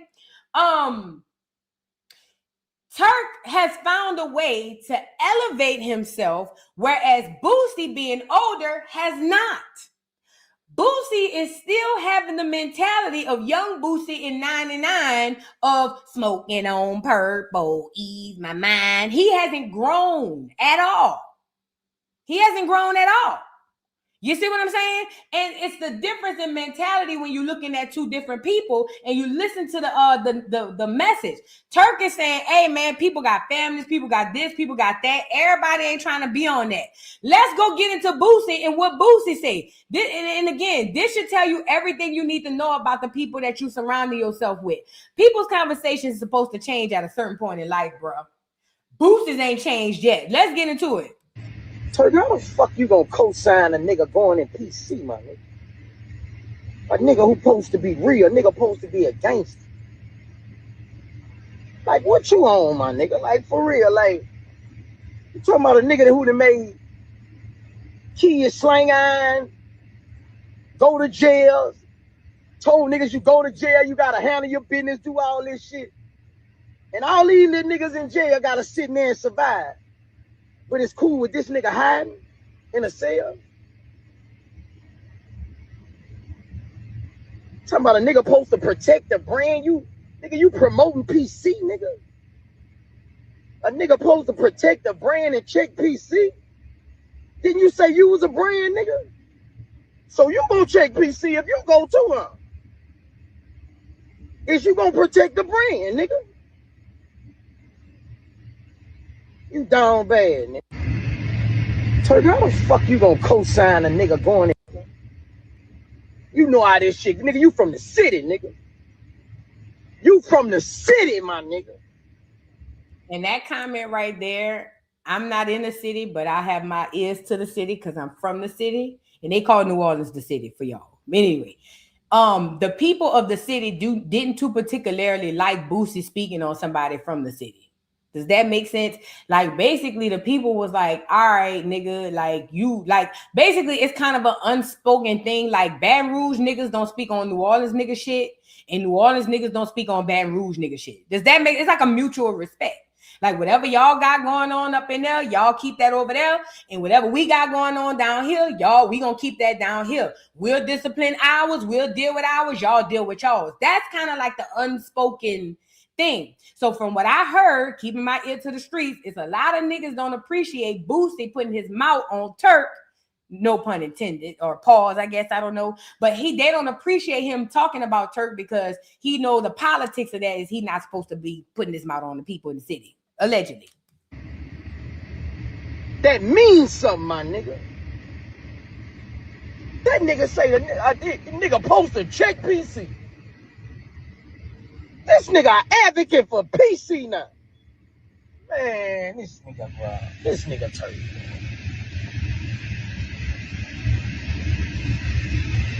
Do you really feel like that, or you just talking, my nigga? What you on, my nigga?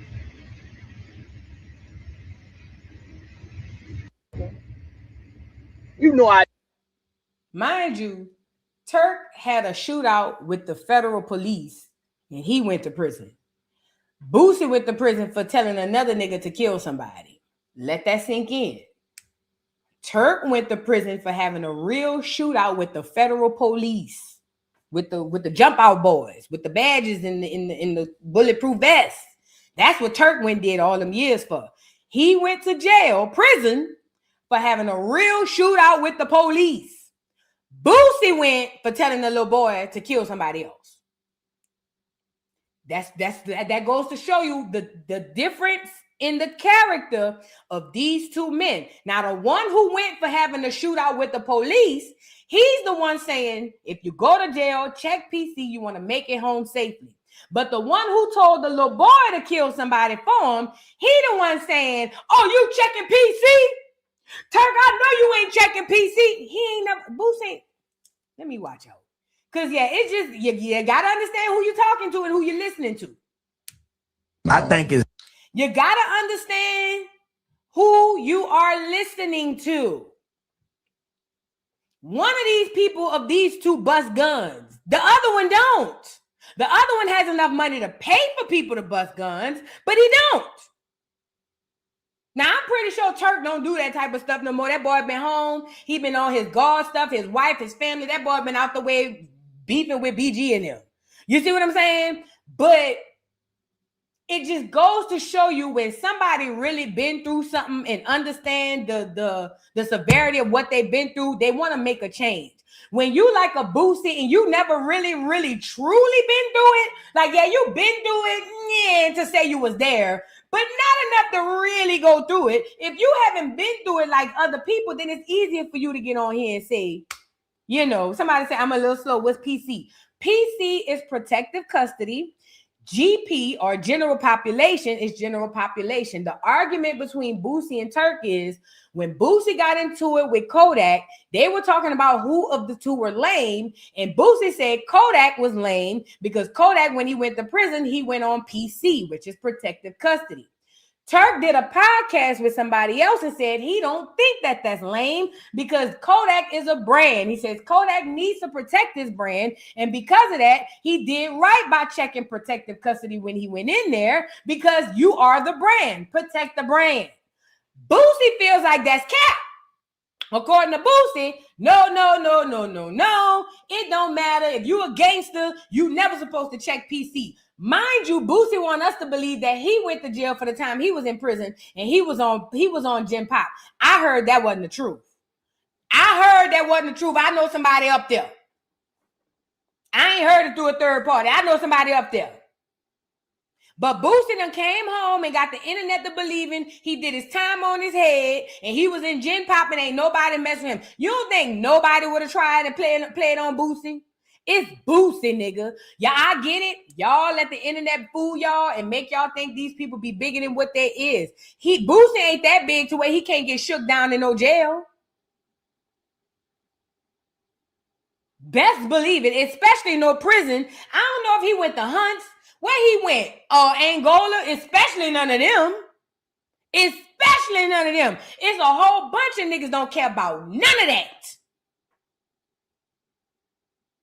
It's a whole bunch of niggas in them prisons that don't care about none of that. Oh, he was in Angola. Yay! They don't care about none of that. So I'm just saying. But Turk responded again to Boosie Because Boosie had responded and said that, basically saying that Turk is from the city and he should know better and nobody should be checking PC. Let's get into Turk's response. Boosie, what's worse? A nigga gone to PC to protect himself, to get back to his family, a nigga that's snitching and sending the niggas to the motherfucking penitentiary, taking a nigga away from his family. You tell me. Boosie, what's worse? A nigga gone to PC. He's right. And I know that was shade because he said, what's worse, a nigga going to PC so he can get back to his family or the nigga who telling? For real. Because I've been told y'all, Boosie and T.I. should have been in federal prison for 100 years. The fact that them niggas walking the street give me snitch every time I breathe. Every time I breathe, I get snitched from either one of them niggas. Because there's no way Boosie and T.I. shouldn't have life in prison. Both of them niggas. Both of them. I don't give a damn how they say it went. Both of them niggas should have been in prison years ago and never getting out. I'm just saying. But Whack 100 jumps into the chat and said Boosie need to shut up because Boosie was on PC too. Need to go on that Kodak. I don't know what's going on. Yeah, that I found that crazy, but Kodak pointed out some real about Boosie with that whole Trump shit. Now that's some real shit. Talking all that shit about Trump. First thing you do when you get your back against the wall on some federal shit, it's called Trump. That nigga was talking all that shit about Lil Wayne with Trump. And then nigga ended up asking Trump for amnesty. That's crazy. That's South on South though, man, right there. South on South. Woody kept it real on that Vlad interview. He said, nigga, Boosie told. He ain't lying. Nigga, we broke that right here on the 100 side early in the morning. Oh, the gun shit. You talking about when they said something about the on that too. nigga with the gun or whatever, saying that you got caught up in Dago? Let me hit Rockstar. yeah, they saying he identified. I thought that was yours.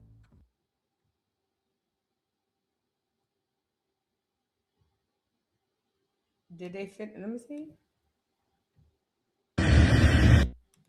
Another thing, Mr. PC. Pause. So Whack 100 says that let me go back here. Whack 100 said that they broke that Boosie told from the beginning.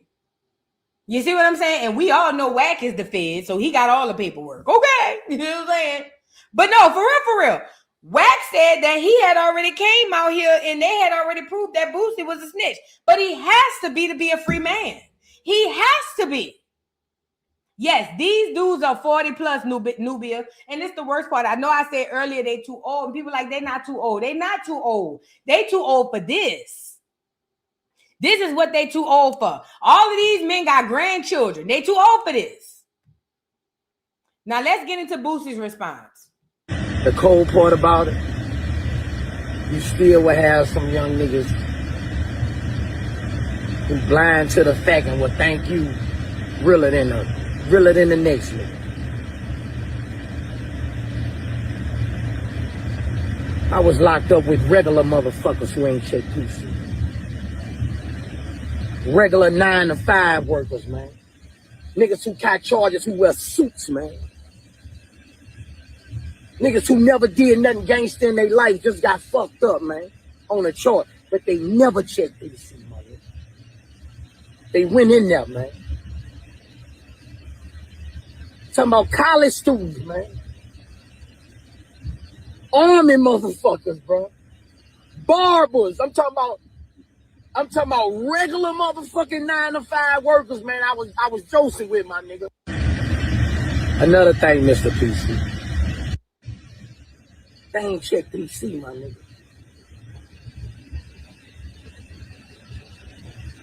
And you talk all this shit on this music. But you check PC, my nigga. But the world will look at you like you way harder than that 9-to-5 worker. than that nigga who got a charge for fucking over his woman or some shit and ended up in there. Nigga ain't never been a gangster in his life, but he a man. But the world will look at you like you 10 times realer than this man. Music will fuck the world up. So that's what Boosie has to say. Let's get into a few celebrities jumping in. Young Thug says PC is smarter though. That hard shit get you none but heartaches from your family and kids and more charges if it's too much going on in the dorms. Now this is what Thug said. Young Thug said he with Turk. Go on PC if you can so you can make it home. Meek Mill says, I'm skinny. I walked every yard and every jail I was in, cap. And held weight in every jail I was in, but jail is embarrassing, so I never spoke on it. Came home, changed laws, helped free so many real people, supplied the jail with resources. I must be on a different list. And because Boosie created a list of rappers who didn't check PC. Did I show y'all that? He got Tory Lanez, Boosie. He put himself first. Boosie, Tory Lanez, BG. Who is T.S. Surf? Diddy, Casanova, Lil Kim, C Murder, Shiesty, Fogiana, whoever that is, YB, Gucci, Bankroll, Freddie, Remy Ma, Lil Reese, Thugger, Quando, Tip, you a lie. Gucci, Finesse, Suge Knight, Blueface, Main Music, Rollo, Remy Ma, Dirk. Boosie made a list of all of the real rappers, and I guess that's what Meek Mill was responding to. He didn't make the list. Oh my God. Let me say this, man. I heard BG responded to. BG be high as the cost of living 24/7. BG, go lay down. You already look like you sleepwalking, BG. Go lay. BG, please. But you know, him and Turk got their own beef back and forth. But let me just say this. These men are too old to be even talking about this. If anything, they should be talking about how to keep kids out of jail. But again, it's mentality, you know. And Boosie has been a thorn in Black America's side when it comes to progress because he keeps glorifying that street stuff, but still be running cold and scared every time the court dates come up. He was just on the internet paying his 10% tithe so he won't go to prison. Don't he got a court date coming up? Like, how old you gotta be to break out of this? Like, how old you gotta be to be like, you know what? I've had enough. All right, I did that. It was cool. Let me change my life. He just had another baby. Like, it's Boosie. At any rate, please don't listen to nothing Boosie says. Only listen to his music. Don't listen to nothing Boosie says. But he be the last person to call somebody lame and say that they shouldn't check PC because them people were saying Boosie been snitching down to the ground. And Meek Mills, I already know how you was in jail. Meek, don't get me started. Talking about you walked the yard and this, that, and the third, and ain't nobody bothered you and all of that. I bet you did walk the yard and ain't nobody bother you. Hell, I'd be good to go if nobody bothered. It would be to where nobody would bother me neither. If my picture and my everyday stance was like this. You see, if I was walking around prison like this, I'm pretty positive I'd be well taken care of as well. Meek. So before you jump in hollering about you jumping out of prison, saving people and breaking laws and all of that, I'm going to need you to calm down. Because we see what you was doing in prison, and it damn sure wasn't breaking no laws and helping no niggas. Maybe you was helping them, not in the way you trying to make it out to us. Meek, go lay. Please, Meek. I sure would appreciate it if you just have several beds, not seats. I would definitely appreciate it if Meek just had several beds consecutively. That would work perfectly for me. Y'all get the likes up on the video. We got to get into the agent that is Mike, a.k.a. Martin Luther King. Y'all come on in, get the likes up on the video, please. And thank you. Get the likes up. We got to get into Mike. Yes, we do. Let me fix this thing. Now, this is going to be a lot for some people, this segment, but please Just hear me out. Willie D, thank you for the super chat. Says, so Jamal a part of the agenda. Pastors are the biggest politicians I know, especially the black ones. Oh, yeah. You know, I remember being a little girl, and I remember this man was running for mayor, and he came in my grandma's church. I was a little girl, and I remember saying, well, what the hell are they doing in here? You know what I'm saying? The pastors are the biggest pimps slash politicians. Yes, and I told you Jamal Bryant is trying to get into politics. It wouldn't surprise me if he's he run for the next Georgia senator or something like that. All of them. Jamal trying to get in politics. Stephen A. Smith and his hairline is trying to get into politics. That's what they do. You know what I'm saying? But yeah, it's ridiculous. Thank you for the super chat. Get the likes up on the video, y'all. Thank you for the super chat, boo. What you cooking? Thank you for the super chat. Says, girl, they done released Amy 911 call. Where? Hold on. You lying, girl. Jamal, get off of here. When they released the Amy line, send it to me. Hold on. Amy Luciani. How you spell it? Luciani. 911. Let's see. She said they done released the 911 call. I don't see it. Send it to me. If you find it, send it to me. Oh, here you go. I found it. Thank you. What you cooking? So y'all know we talked about this earlier. Amy Luciani had came on the internet and told us that her husband was on them drugs and whatnot, and she gave us a whole big pound of cocaine. Well, here's the 911 call. This is I just found out about it with y'all, so let's get into it together. This is Amy on the phone with the police. Okay, what's going on there? Well, what's going on is my husband. This will be the third time. Whenever he gets upset, he locks me out of our estate. We live in a 35,000 square foot big home. It's Dwight Howard from the Lakers. Anytime he gets upset with me, I come home, the gate's locked. He just did it again. We had an argument. He lost custody of his daughter last night with CPS. He took it out on me, and he went all ballistic. I come home. I try to go back in the gate. He changed the gate code again. I said, Dwight, the police came out here before and they told you. It is illegal to do this to Miss Howard. This is your wife. I've been here for 15 months. We've been married for 12. You can't do this. They warned him. Stop doing it. He did it again.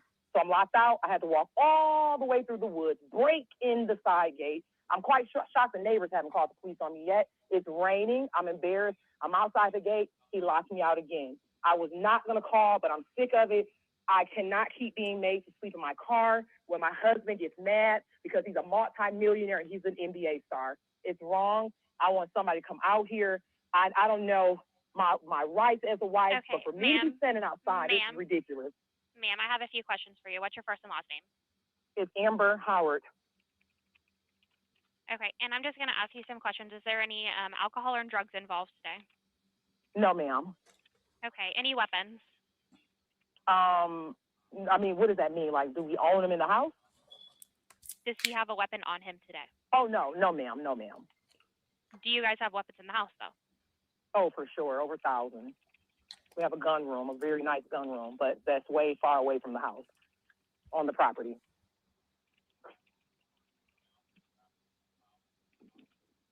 Okay, and where are you right now?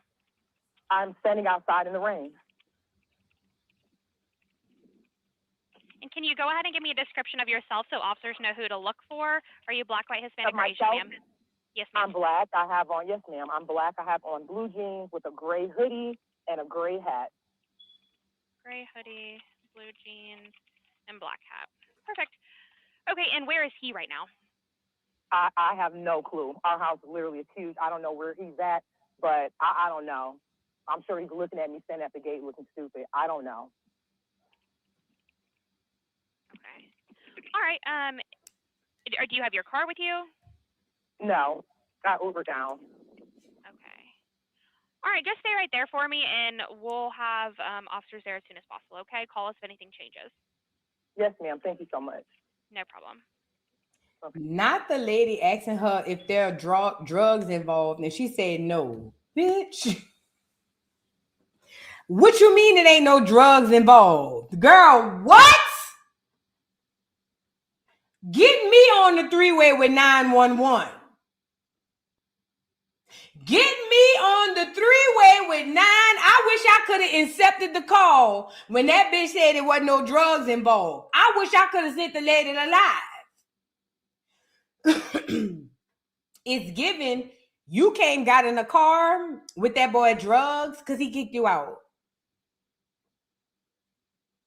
Because that's why you call the police, Amy. You call the police because every time he get mad, he kick you out and make you sleep in a car.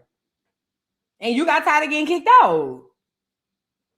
And he probably ended up having freak offs while you sleep in the car. So what did you do, Amy? Come to the car with his stash, probably yours, probably y'all's stash, and try to paint him out to be the bad guy. And he is a bad guy. And I'm not taking that from him. But girl, you got in the car with all of that to embarrass him because that nigga played with you. I'm a woman. You did all of that because that nigga played with you. He was like, all right, bet. I'm about to show you. All right, bitch. You want to put me out? Bet. And then she went got in the car and went live. Come on now. Amber, you got to stop with all of that, honey. You need this, and then sitting up here talking about he kick you out, girl. That bitch will have to literally pick me up. Do you hear me? And legally, he can't kick her out. And that's probably why she said she done called the police so many times and they keep coming over there. Because he be probably trying to kick her out, but legally, he can't. They married. They shared a home together. She got to live there too, bro. Child, this is a shame. Oh, Amy, girl, let me retweet this. We could joke this a little bit later on the day. Oh, Amy, girl, I can't believe you. Amy, you going out sad, but I believe that Amy's getting her karma because I believe that Amy played Mozzie, and I think that she getting her karma. I think that all of this is her karma for whatever she did to Mozzie. I believe that. Now let's get into Mike, MLK, the agent. So let's start off by saying this before we get into Mike, like the video. But first of all, this is the educational piece of the program, and I think it is imperative that you guys understand. I tell y'all this all the time, and I know it sounds like not rocket science. It sounds like Chinese arithmetic, but I need you guys to understand. Listen to me and listen to me good. The civil rights movement was a sham. Mike, Martin Luther King was a sham. The Southern Christian Leadership Conference was a sham. The what's the other boys that had what's the other boys that Kwame Ture came bought in? All of that, everything was a sham. And it sounds horrible to say, especially coming from my black ass, but it's the truth. You've been played. It was all a lie. This was a way to cap off of everything that we had. Listen, I've done a lot of research on Mike, aka Martin Luther King. Y'all might wonder why I call him Mike, because his original birth name is Michael, not Martin. He got the name Martin later on down the line after he went back to Europe and came back with the name Martin Luther. Okay? I need you to understand that. His name is Michael. His mama named him Michael, so I'm going to call him Michael, okay? So I call him Mike, okay? So if you ever hear me say Mike, just know I'm talking about Martin Luther King. Now, this is my theory. Over the research that I've done, I know he led the Southern Christian Leadership Conference, which their big job was to go around like the NAACP and calm the Negroes down. Shh. It's okay. Wait on Mr. Whitey. He's going to help us. And also, Martin Luther King being a great speaker, he was to motivate the kids, not the adults. I need y'all to hear me. Martin Luther King's target audience were children. 9, 10, 11, 12, 13, 14, 15, 16, 17, 18, 19, 20, 21, maybe a little bit past that. But that was his target audience. Our grandparents, the people who were backing Martin Luther King during the civil rights movement were children. I need y'all to understand that. Yes, there were adults there, and yes, you see them on some of the footage. That is for an illusion. The mass majority of the people who followed Mike, aka Martin Luther King, as far as Black Americans, were children. They were tricked. They didn't know. Okay? Mike's whole agenda was to take whatever bit we had left of our inheritance and give it to all of the foreigners. This is how Black Americans were tricked. We let them tell us, they gave us the illusion that we're going to pour a whole bunch of clear foreigners in here and a whole bunch of Black Americans being the whole kumbaya, I am my brother's keeper type of stuff. We were like, well, no, it's not fair. How can the enemy have all these clear people in, but y'all won't let them Haitians in? Y'all won't let them Jamaicans in? Y'all won't let them Africans in? So Black Americans, because we have the heart of the Most High God, a lot of us went to fight and bat for all of these foreigners, thinking in our minds that we're helping our brothers. But remember, these were children who were doing this. These were children. Babies. Never forget that. These ancestors we talking about were children. So the enemy sets it up where he's going to give us the illusion, I'm about to pour all of these clears in so that we can get upset, get in our feelings, and say, oh, no. We need to advocate for all these other people to come in. And we did. That was in the 60s. Here it is in 2026. We over here trying to apply for ICE to get him right up out of here. Why? I'll tell you. Because Mike's part of his agenda was to get our inheritance by inviting all of those foreigners in. Mike did what Jamal Bryant did down with the Target boycott. What Michael King did was give the illusion to Black America that he's going to help us get something for us. Right? So all he had to do is come to us and say, hey, Black America, President Nixon or whoever the president was at the time when he first popped off, he said, hey, he come to Black America, hey, I can get this president to get us this, voting rights, all of these things. And it gives the illusion to some Black Americans, oh, snap, we can finally become first-class citizens. Remember? This is all witchcraft, though. It's all cap. We didn't know this in the 60s. We know it now, but in the 60s, we didn't know. So here it is, Mike, who has the gift of gab. He's very popular amongst the people. He's damn near posited as the head of the NAACP and all of the civil rights movement. And he's got the Black church. He's got everything in his hand. He's got the whole world in his hands. Does that make sense? I'm talking about Martin Luther King. And his job, having us in his hands, were to literally be the final piece of taking our inheritance. How did he do that? Trick us into believe letting in a bunch of foreigners was going to help us, when in fact, all he did was trick us into letting them in so that they can take our inheritance. And the reason I know that Mike knew what he was doing when it happened is because Mike is not a nigga. Martin Luther King is a direct bloodline from Black Europeans. Irish. He's a Black Irishman. I know he was in here saying, I have a dream. I know he looked like a nigga, but he was not a nigga. He's a Black Irishman. Do your research. And an agent.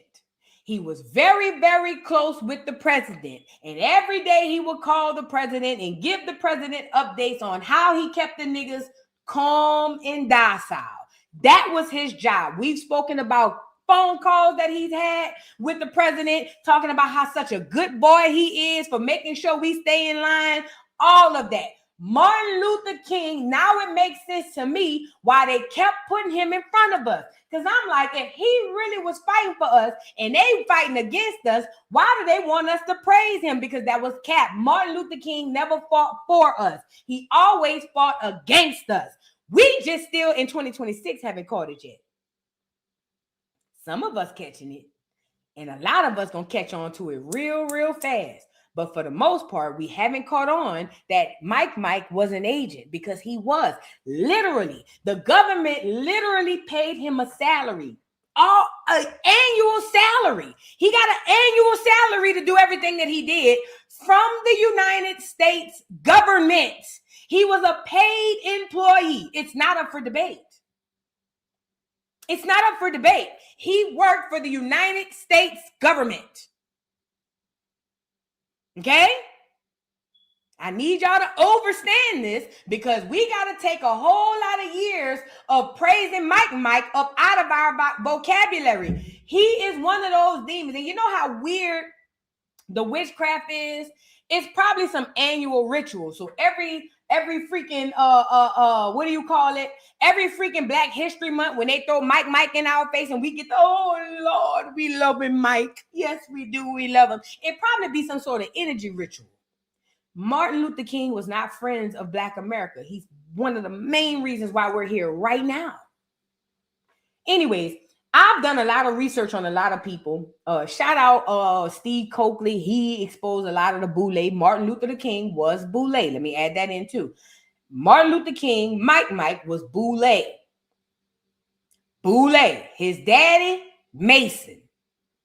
Okay? Y'all don't know who the boule is. The boule is the talented 10%. For those of you who don't know who the talented 10% is, I'll tell you.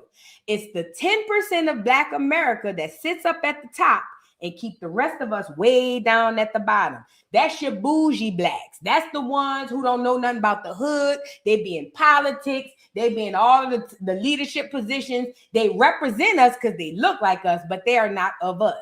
That's the boule. That's the line in the blood and in the family that Mike came from. So yes, not only was he an agent, he was also boule. Talented 10%. Along with, what's that boy name? A bunch of them. What's the boy name? Oh, girl. W.E.B. Du Bois and all of them. All of them is boule. All of them. When you peel back the civil rights movement, most of them were Freemasons and boule. Freemasons and boule. Freemasons, boule. I need y'all to do this research. I'm not just talking out the side of my neck. Go back and do this research. Freemasons, boule. That's the mass majority of all them niggas. And if you know about the Freemasons and the boule in that segment, you know they're not here for us. So I've researched a lot on Steve Coakley. Shout out to this brother. He exposed a lot of members of the boule. And another brother, shout out. I ain't gonna say I exposed. Another brother that I study a lot is the brother. Let me get him on here. Hold on. Another brother that I study a lot is Bobby Hemmett. Hold on. Bobby Hemmett, if y'all have not researched him on YouTube and if you want to get information about what's really going on and what it was in the 90s and all the way up until now, research Bobby Hemmett. Bobby Hemmett and Steve Coakley. Okay, these are two people that I think every Black American need to listen to, because these were two brothers around the same time. They were probably one of the only few brothers, if the only two, that was talking about the stuff that is so relevant now. It probably wasn't as relevant then to the people, but when I tell you it is so relevant now, you gotta go listen to a Bobby Hemmett lecture, or you got to go listen to a Steve Coakley lecture, or you got to go listen to both of them if you got time. Especially y'all who like long form content, go look up Bobby Hemmett or Steve Coakley, okay? Now, fast forward. Here's Bobby Hemmett. He spoke, just like Steve Coakley, about the civil rights movement and the people behind the civil rights movement. What he also spoke about is that they were boule members and were not who we thought they were. Now, this is an old video of Bobby Hemmett. I want to say it looks like from the 90s or maybe even the early 2000s. This is a very old video of him. However, everything that man was lecturing on during them times is so relevant today. It's unreal. So we're going to get into Bobby Hemmett, tell y'all about Mike. Now, I've done my research. And I'm not going to lie, part of it was listening to a lot of, or not even listening. I've always felt as a kid that something in the milk wasn't clean about this Martin Luther King stuff, because how much they hammered them down our throats. I've always felt like something in the milk wasn't clean. But once I started opening my vocabulary, not my vocabulary, once I started opening my mind and expanding my knowledge, I started to realize now I understand why he never stayed right with me, because he was a Fed, an agent. And it's literally documented proof, okay? But let's get into Bobby Hemmett talking about Martin. He was positive, was broken by the black church. Because the black church is a government sting operation, and one of the chief government operators, one of the greatest agents in the United States government history is Martin Luther King. Martin Luther King was a government agent, a Negro boule that was put in to counter Elijah Muhammad and Noble Drew Ali's movement because Malcolm X had come up at the particular time and he was the Malcolm X was speaking and he could get to the youth. And when Malcolm X came up and all, as a result, they came out with their rendition to a younger preacher, Martin Luther King. Ooh, now I'm listening to this with y'all. Shout out to Bobby Hemmett. Now this I didn't know. So basically, Martin Luther King was the industry's version of Malcolm X. But remember, he would be controlled by the industry. Malcolm X couldn't be controlled. And he had the ear to the streets. Anybody who knew about Malcolm loved him. You didn't have to be a Muslim. You didn't have to even care about the religion of Islam.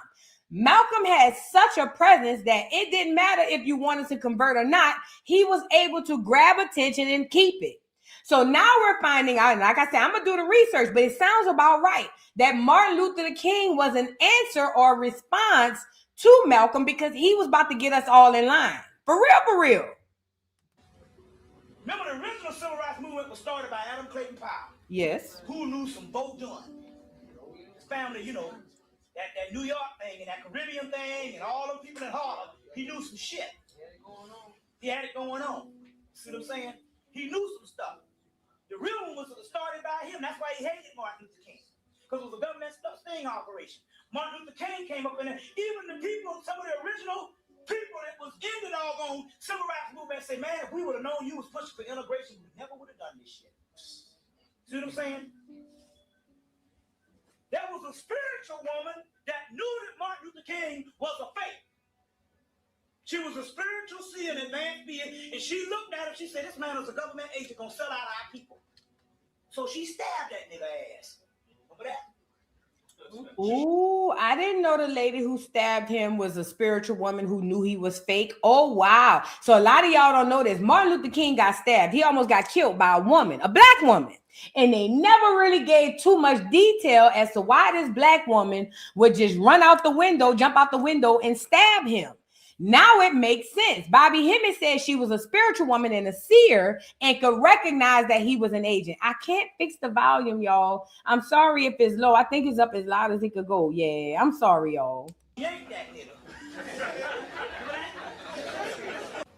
She was a spiritual seer and advanced being, and she looked at him, she said, this man is a government agent gonna sell out our people. So she stabbed that nigga ass. Remember that? She yanked that nigga. She shanked him. Remember he got stabbed? That's because the woman was a spiritual seer. And she could see this man was a doggone devil in disguise, a government agent. Wow. I never knew that. I'm going to have to do the research on that. Now, that's dope. Let me say this, man.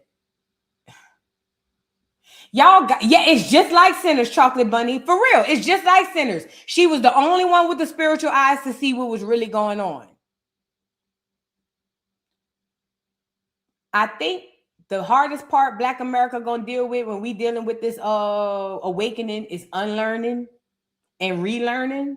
And it's because the enemy has been very clever with tying these people to our emotions. This is why a lot of our grandparents had Martin Luther King hung up in their walls. You know what I'm saying? A lot of them had remember in the fans, put a 3 in the chat. I remember when I was a young girl at church. Remember them fans they used to have this before, I guess the AC used to be really rolling in the church. But back in the day at the church, they used to have the church fans. They used to sit them on the pews right before you come into church. I went to an all black church. And it depends on the Sunday. Sometimes the church fans will have pictures of Martin Luther King on it. Now, remember, this is a house of worship. So if you already going in here to worship Jesus and Mike is on the fan, you get it? Ultimately, you'll be worshiping him too subconsciously. Because while you sitting in there fanning yourself with him on the picture, not realizing that you're giving him your energy too. You see what I'm saying? But that enemy was clever with tying him to our emotions, so it would be hard for us to wake up out of this slumber, one of many, but yet and still this particular slumber. If you go talk to a random black person, just pick a black person, and you say anything disparaging, not even disparaging, if you say anything that's not in favor of Martin Luther King, a black person will damn near want to kill you, fight you and kill you. That's the same way they indoctrinated us and connected us with that white Jesus. The hardest part is unlearning and relearning. Do you understand me? There's a reason why they gave us Martin Luther King. They didn't give us him on mistake. And I believe once he done got our money and got our inheritance down there, and he started feeling himself and talking crap about this poor people's campaign, they got him up out the paint. Because nigga, how dare you? We made you. That's what the government was saying, if you ask me. So that's why they got him out the paint. I believe that the reason why Martin was shot was obviously it was because of what he was doing, which was kind of like stabbing them people in the back. But ultimately it was because how dare you? You see what I'm saying? But I'm telling you, they did that on purpose. They tied our emotions to him so that when we got here, it would be hard for us to wake up. This is why I'm not trying to convince you who Martin Luther King was. This is why I'm trying to tell you, Black America, to do your own research. A lot of the stuff that you're going to hear people talking about today is not new stuff. A lot of us are getting new downloads, but it's stuff that has been talked about for ages. Only it was with voices that weren't amplified because remember, we were conspiracy theories. Remember? Question everything. And if the government gives you a hero, know why. Mike is not who you thought he was. The civil rights movement is not what you thought it was. And I just pretty much hope everybody did their own research so that they can corroborate or prove me wrong. You know what I'm saying? I'm here for all of it. But with that being said, let me read a couple of more super chats. I think, how do you say your name? Hold on. Miss Seb 11. Thank you so much for the super chat. Says, Voodoo, can you please be my mentor? I'm a fellow Pisces. Also, I just love how you think. Oh, girl, speaking of mentors, y'all seen Tasha K say she ain't mentoring nobody no more. Listen, I don't know, girl. I'm scared. Tasha K got me scared. I'm just playing. I don't know how to mentor nobody. But if I were you, this is what I do. I made people my mentor online. They don't know me. I've never met them in my life. I just watch them. And they become my mentors. Tasha K was my mentor. Everybody was my mentor. Funky was a mentor. Who else I used to be watching, taking notes? Good, bad, and indifferent. Lovely T. It don't matter. If you was up there and you was successful, I'm like this. Ooh, she went to jail. Don't do that. Ooh, Jason Lee bought. Ooh, cover your stuff. Jason Lee bought that girl trademark. Ooh, girl, make sure you get your paperwork in order. Ooh, Kaya, funny. And ooh, yeah, right there. That's how I am. So again, I wish I could be a personal mentor, but I don't think that's my calling. However, I do feel my calling is to give y'all a little bit of something so that you can have something. So if you can, just use me as your mentor the way that I did, and hopefully that'll work out for you. Thank you, Miss L. Tisha, thank you so much for the super chat. Says, I saw you walking in the rain. You know, my high school band played that song. I love that song. Thank you, beautiful. We were holding hands and I will never be the same. Come on, man. Watch out. Oh, I think I read this one. So Jamal, part of the agenda. Pastors are the biggest politicians. Yeah, I read that one. Thank you so much. I appreciate you. I got to go get my nails done. My birthday tomorrow, y'all. G from the Bay. Thank you so much for the super chat. Said, so glad I found your channel. Thank you for finding me. This is our soul tribe. So it's cool. Don't worry about it. Stick around though, G from the Bay. And shout out to the Bay and all of my people on the West Coast and whatnot. But with that being said, I got to get up off of here. Shout out to everybody in the building. I will be back tomorrow. Tomorrow is my birthday. Hello. I got to go get my nails and my feet done. But I appreciate y'all for being here. Like the video on the way out. And shout out to y'all. See y'all later. Peace. Can you hear me now? Oh, let's go. It's your boy Big Chew, the voice of the beat. You know what I want? Blaze up. Come on, blaze up. It's the beat for me. Wow, wow, wow, wow, wow, wow, wow, wow, wow, wow, wow, wow, wow, wow, wow, wow, wow, wow. For your guy, for your B-O-Y. Drop it for your guy, for your B-O-Y. Do it for your guy, for your B-O-Y. Come on, baby, we love. For your boy. For your boy. Also for your boy. Fix it for your boy. Drop it for your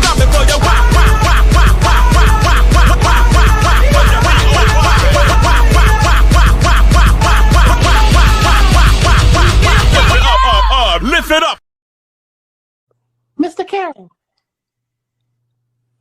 how you give the voodoo doll time to talk? I don't get no fucking time to talk. Who the voodoo doll is? The nigga you just had up here.